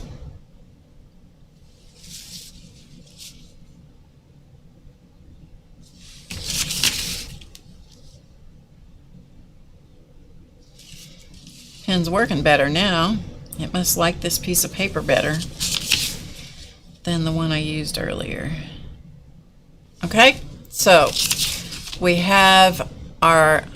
constructed the first part of our Dreamcatcher / mandala.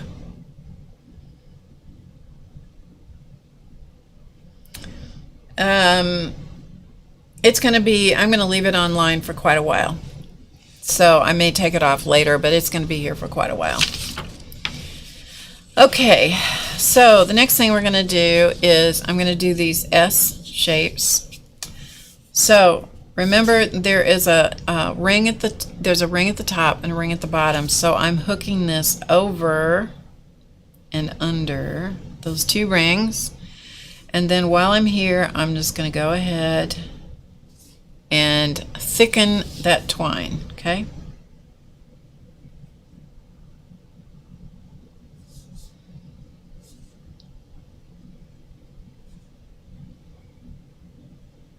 Okay, got it?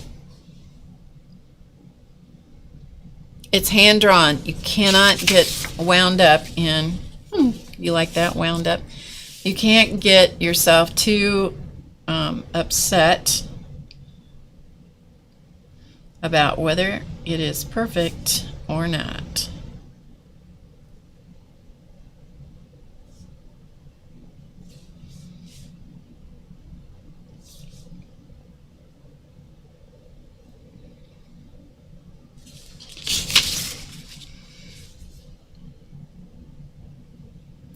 And if you have a different number of these little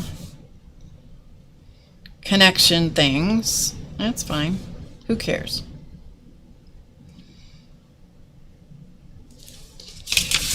We're doing this to keep our minds off the corona crap, right?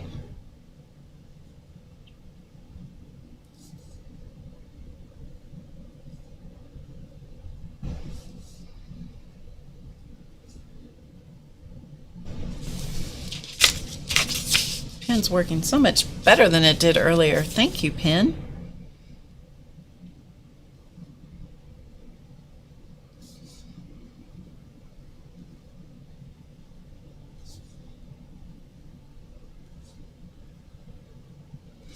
Now, do I think that any of you are going to do these? I really don't.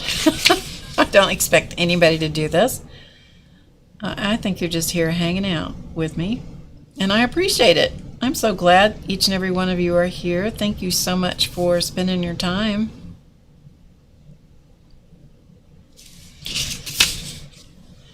And hanging out and making a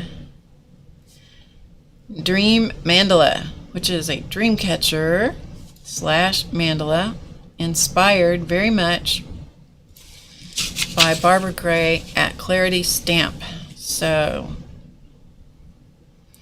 if you want to learn how to do one freehand, check her out. You can go back in her YouTube feed and you'll see it back in the YouTube feed several weeks ago.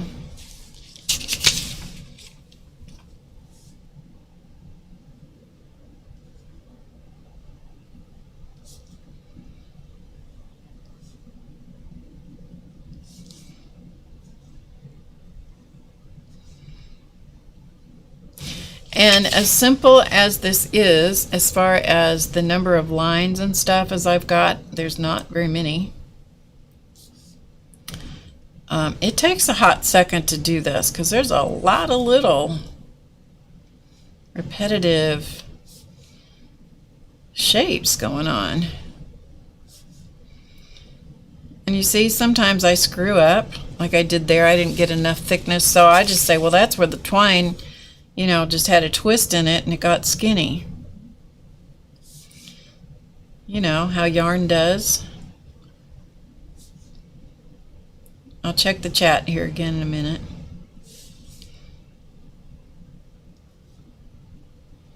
I did find that you have to have some logical stopping points when you're doing this. Otherwise, if you just stop in the middle of something, you're gonna get lost. You lose yourself. And it's bad news if you lose yourself.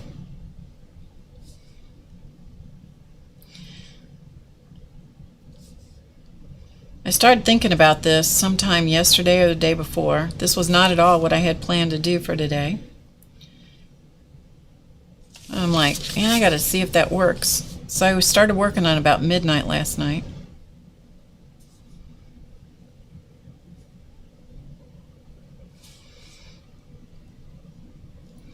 Because I knew if I didn't work on it, it would just bug the crap out of me all night long. You know you need to try that. You know you need to try that. So I just had to do it. Okay, so there is the outer part of our mandala put together. Okay? It's strung up. It is strung up.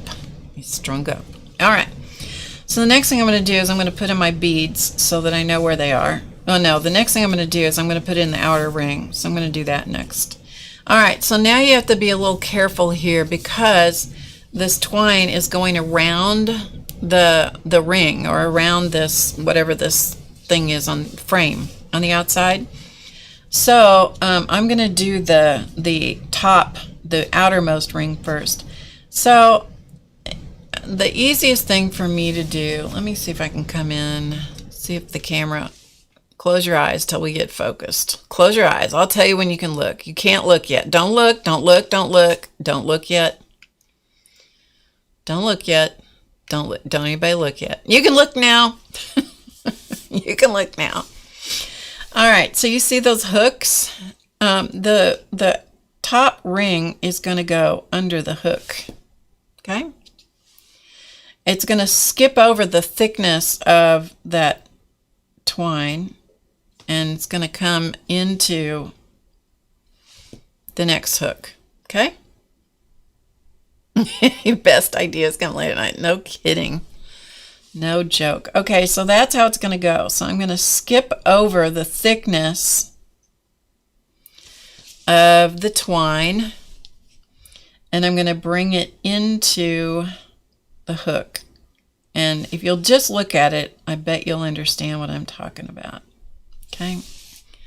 I bet you'll understand what I'm talking about. And sometimes I don't even totally connect it. I'm not going to worry about that. All right, but I have to look at this and I have to concentrate. So I'm just going to do it a little at a time. A little at a time. And this is where, if you didn't make your graphite line present enough and you've wiped it off with your hand, you'll not be happy. Because you have to be able to see it. And I'm holding the paper down close to where I'm drawing so that it doesn't bounce, because that is one of the things that I find with watercolor paper, that it likes to bounce on me. And when it bounces up, it will touch your pen. Every cotton picking time, it'll touch your pen and make a mark. That is enough to make me say very bad words.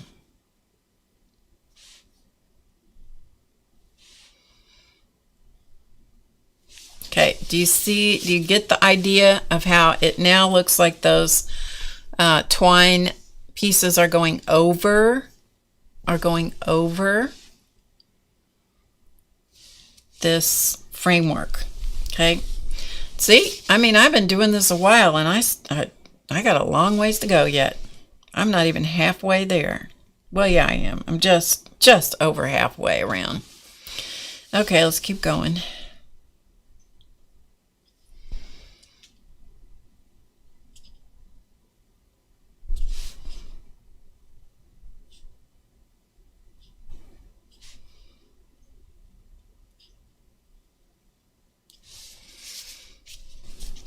So Chance has been totally quiet since he was out here and got his showtime.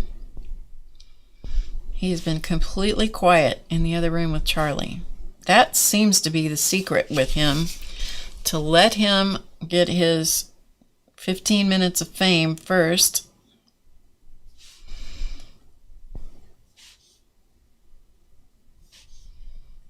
And then he comes out. He comes out here with me first. It's really funny how he now is just planting himself beside me. About an hour before I start, he plants himself right beside me. He is not going anywhere. Once we get started and he has his time, then he seems to be okay about going in there and keeping his yap shut. Keeping his meow quiet.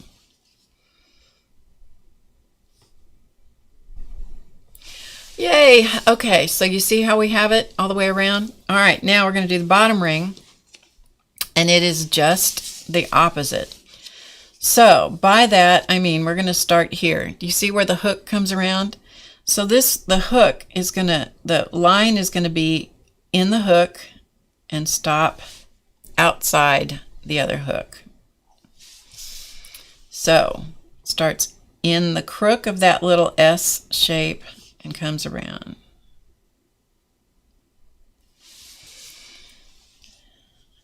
And as I said, this is, when you're looking at it so close up, man, you can see every little screw up. So you're just going to have to pretend that you can't see it.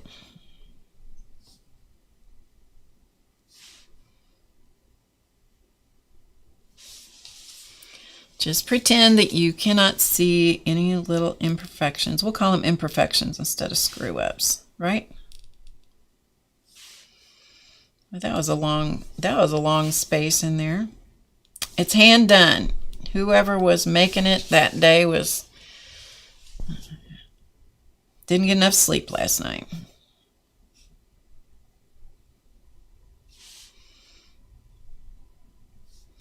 And well, let's pretend that this is willow or some other, kind of bendy wood. So it would have imperfections in it, right?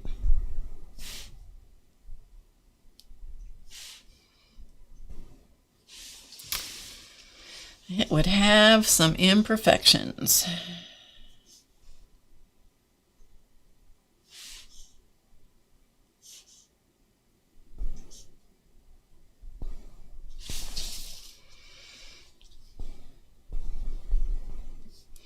You would not think that laying this out would take quite this amount of time. Sorry, come on, camera. Come on, camera. Be nice. Be nice. There we go. Thank you. I tell you, arguing with a camera is just silly, isn't it?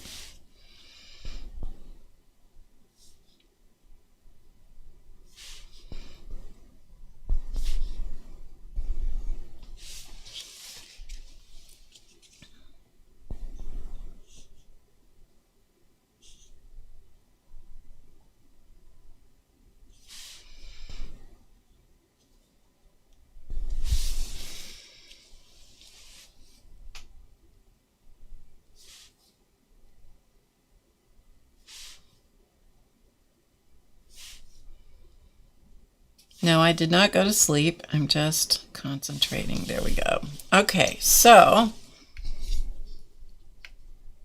let it focus. It'll focus here in a second. There we go. So now you can see how the twine has gone all the way around and it's hooked our whole thing together, right? Hooked the whole thing together. Now it's no, because we're not using software from the, it's not that. It's not that. It's the camera. It's just, it's a pain in the, any hoot. I digress. Okay, so these are not webcams. They're video cameras. So they don't even have software as such. Not like webcams and so forth. Anyway, I act like I know what I'm talking about. So I'm going to put the beads in. Okay, so I'm going to put the beads in. So I'm just going to put in the beads.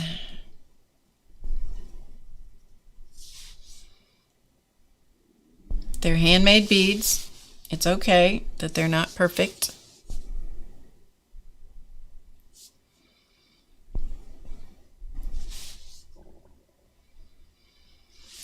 Apologies if you hear my tummy growling. It's decided that it wants food.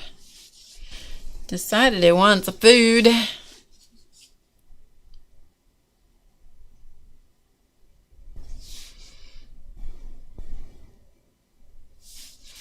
It's going to have to wait. All right, so as I said earlier, this is a black Jelly Roll pen. That's all this is. It is not a glazed pen or anything fancy.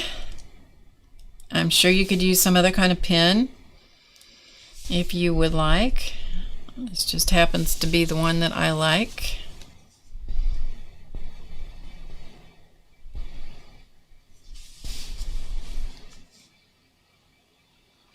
Do you have to do it in black? Nope, you can do whatever color you like. Okay, so we have beads in place. Right? We have beads in place.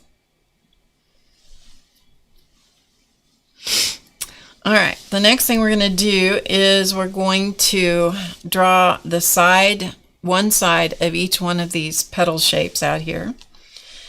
But you have to skip the beads. That's why the beads go in first, because we have to skip the beads. So I'm going to kind of put my fingers to keep myself straight about which line I'm tracing.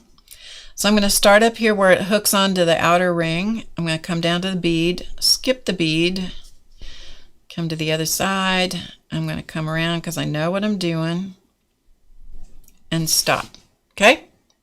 Ta-da! Now, you can do whichever direction is working for you the best. I'm going to turn it this way, I think. All right.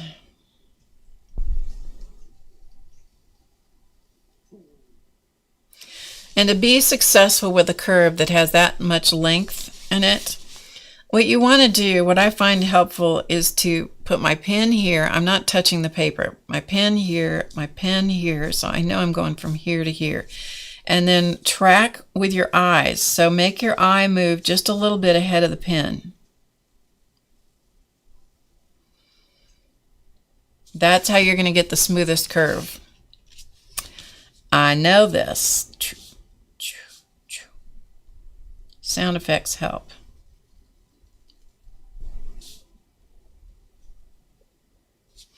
Sound effects are helpful.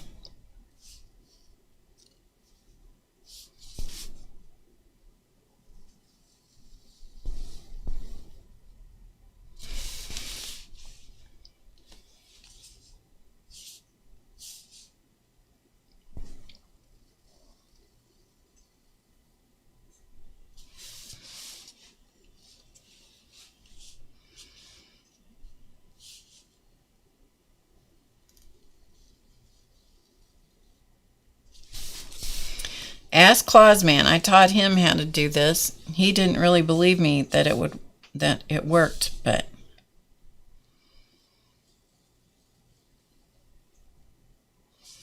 ask him about this technique. I bet he'll tell you his experience.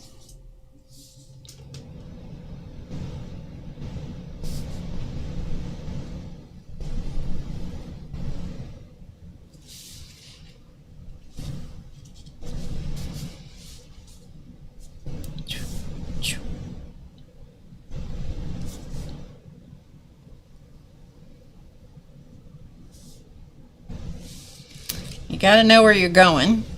You really have to know where you're going. Keep your eye slightly ahead of your pen. It just takes a hot second to get comfortable with that.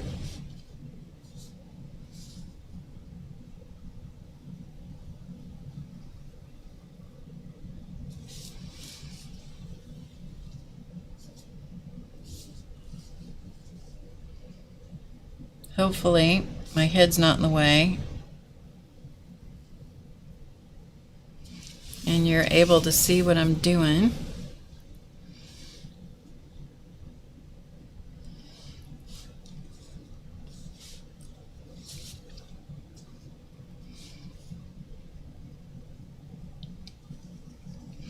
And if you don't hit the line exactly, it's okay, because you're going to erase that out anyway.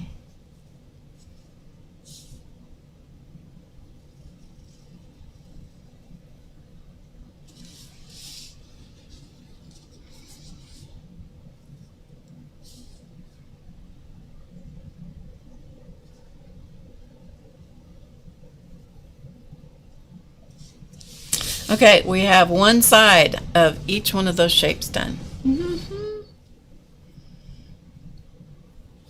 You can do anything you want. You can, Linda. You can.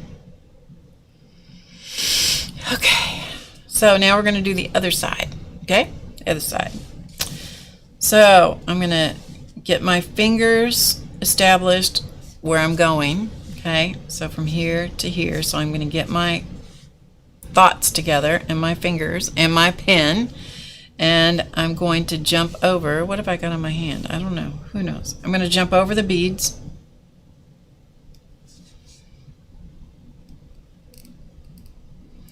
So the thread or the embroidery floss or the string or whatever is going through the bead, right?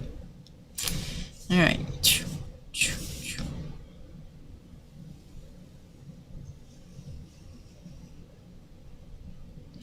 You will find that going one way or the other is easiest for you. That is just the law of drawing stuff like this.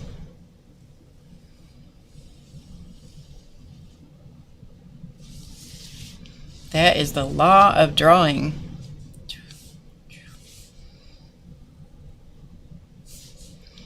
Anything that is somewhat symmetrical. These are far from symmetrical. If I wanted symmetrical, I'd draw it in a mechanical fashion. I want it hand drawn. Because for me, that is what keeps my head in the game and out of the crazy.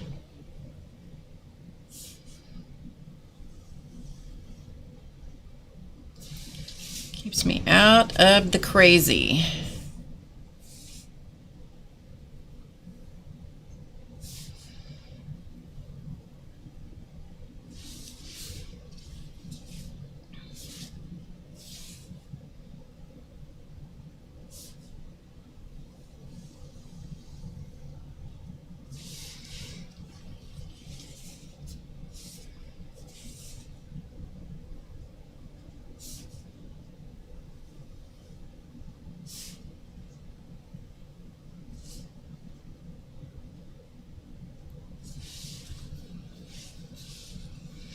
You got to stay out of the crazy.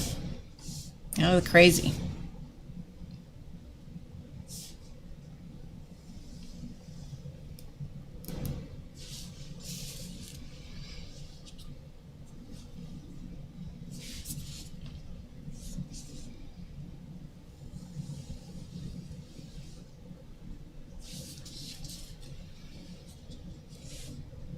And you just go until you get back to where you don't have any more lines to draw. Then you're done. Right? Go till you're done.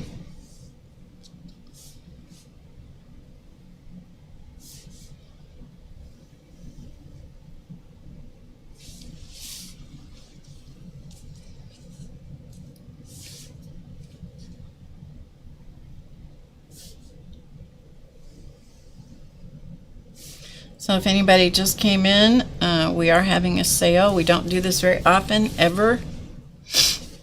But we're having a 25% off sale on physical products and ebooks. The code is Happy July.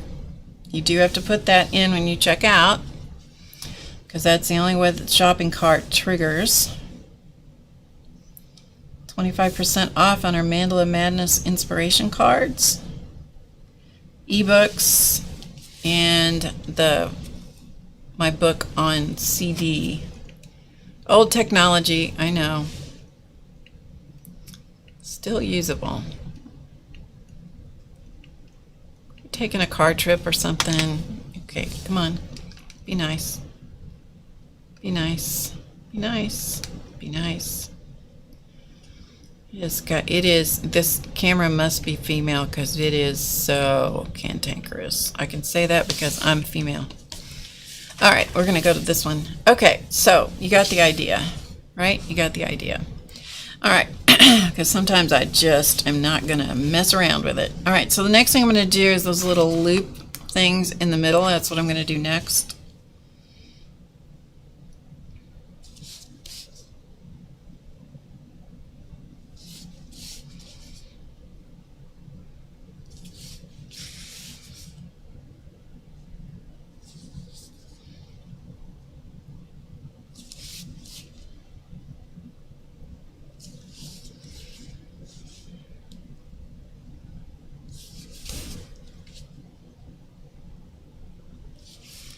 And you just go until you don't have any more to do.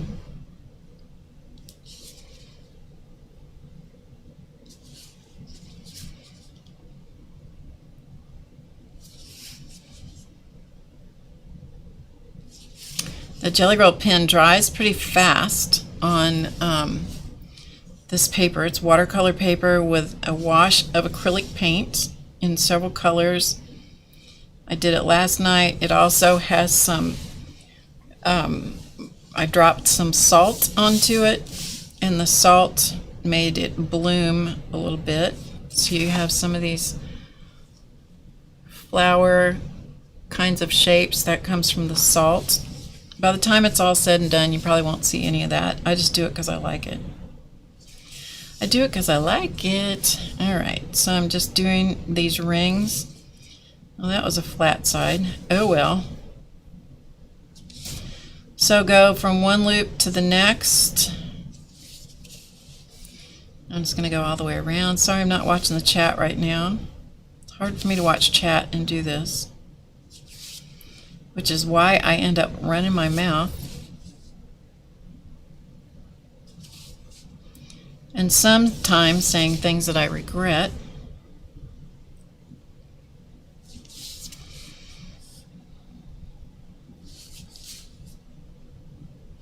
The sale is good until the 31st of this month, so you don't have to do it today.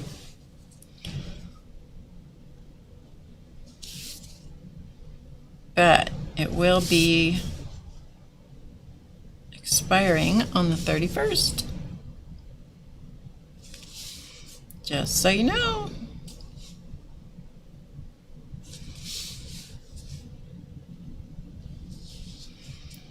Once we get around here, we will have inked the entire thing. And this is how I do most of my mandalas. I like to have them fully inked first, and then I come in and do whatever else I'm going to do. Before it's all said and done, I'm going to be cutting out the middle of this when I mount it in my book, because that's what I do. I cut the mandalas out. I'll show you. And so there is the middle.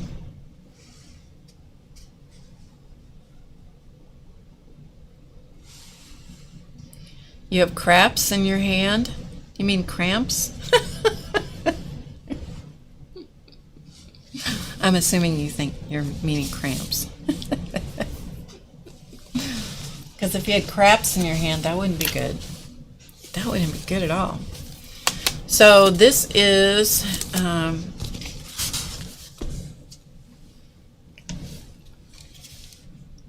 on just a second, let me get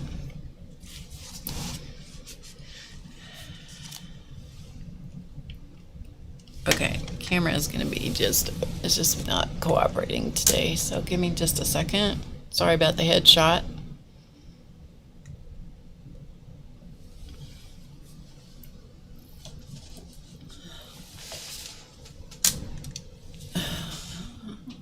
Alright, it is the most cantankerous little thing. Alright,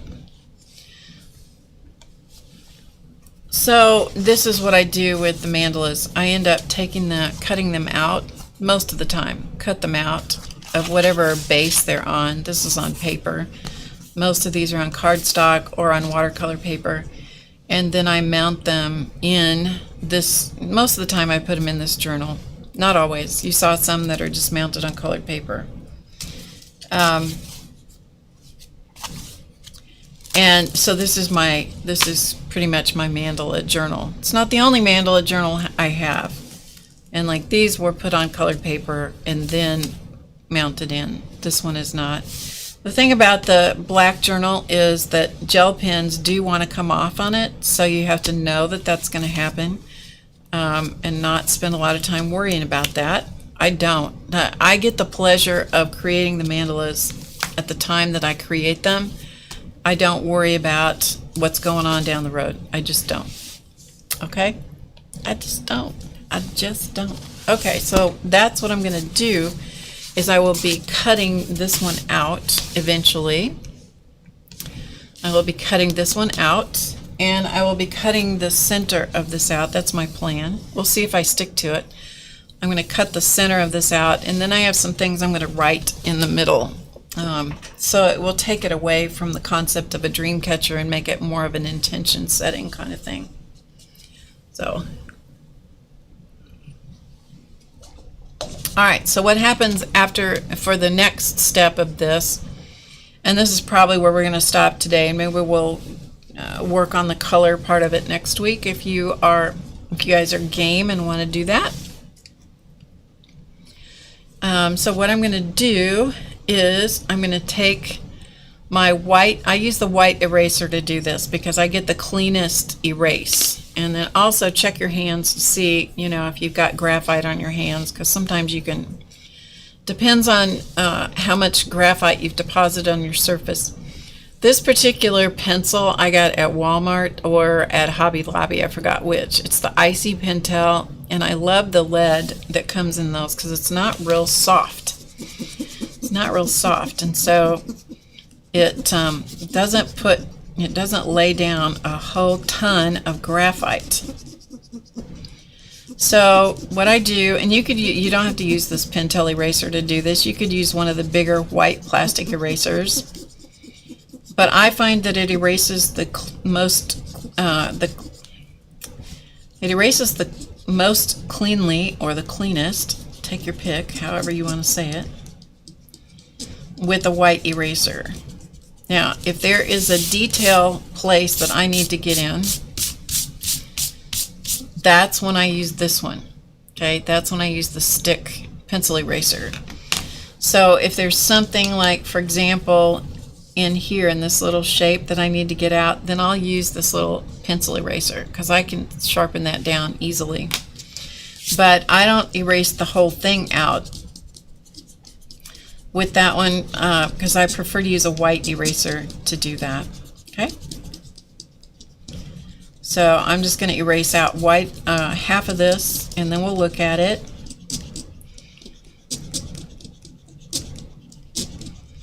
It's obnoxious. The sound of erasing is obnoxious, but I find that using the acrylic wash with the graphite, I have done this on dozens and dozens and dozens and dozens of mandalas, that the white eraser will erase out and leave the gel pen. Some people really like the glaze pens to do this part, and that is fine too. I just tend to come back to the Jelly Roll Black, plain old Jelly Roll Black. Okay, and then I get rid of all the eraser grit. You'll have to brush it away. If you have a brush, it's probably better rather than using your hand. And then I use a lint roller to clean up all the eraser crud, like so. So half of it, so the top half here, the top half is erased out. I didn't take this out because I'm going to cut that out. So the top half is erased out. And I also don't worry about getting rid of all the guidelines because I'm going to cut it out. If you're going to leave it on the background like this, then you'll need to erase those all the way out. The bottom half has not been erased out, but you can see. Isn't that cool? So that is my inspiration, my interpretation of Barbara Gray's Dreamcatcher. Here's another one. This one has not been erased out. So two different backgrounds, two different colorways. This one was not, I didn't do a very clean inking job because I was hurrying. So you can see a lot of kind of sloppiness on that one. I'll probably redo that one on this other piece of paper. So I'll probably redo this on this, even though maybe I'll put some more color on it. I don't know. We'll see. Any hoot. I do recommend that you make yourself one. This is cardstock, just a leftover piece of cardstock. I do recommend that you practice this first. I just think it's a good idea. And make yourself notes. Make yourself notes. These are notes from actual Barbara Gray's class. Her doodle session. She doesn't call it a class. She calls it a doodle sessions. I do strongly recommend that you make notes and that you give yourself some, some just ideas and little drawings and things. It'll help you remember it really well. Okay. Hi, Dana. Hey, Amber. So I think what we'll do next week is we'll take this one and we'll add color to it because we're going to take it out of the realm of Dreamcatcher and into more of a mandala kind of form, I think. I don't know. We'll see. We'll see where it goes. Okay. So you are very welcome. So remember that the sale is going on right now, 25% off of the cards, the ebooks, and the so it's cards, my book on CD. Okay. There's also a printed version. That's the printed version. That's only on Amazon. Okay, you can only get the printed version on Amazon. The only place where you can get this form, because we tried to do it in every form we could possibly do it in, the only place you can get the book on CD is from me. You can get the Audible version if you want that from Audible. And also there's an ebook version for your Kindle or your iBooks or whatever it is. I can't remember what it's called on the iPhone and stuff. And then our ebooks are also included in the sale. So there's Mandala Milosh, Mandala Medley, and there is Creating Faces, Needle Sculpting from the Beginning. The other two books that we have on mandalas come with the deck. One comes with the deck and the other one is 5 patterns that are free. So there's that. I think that's all I have to tell you. Any questions? Any questions? Okay, that's good. All right, so we'll probably keep working on our Dreamcatcher mandala. And thank you for all the birthday wishes. I appreciate it.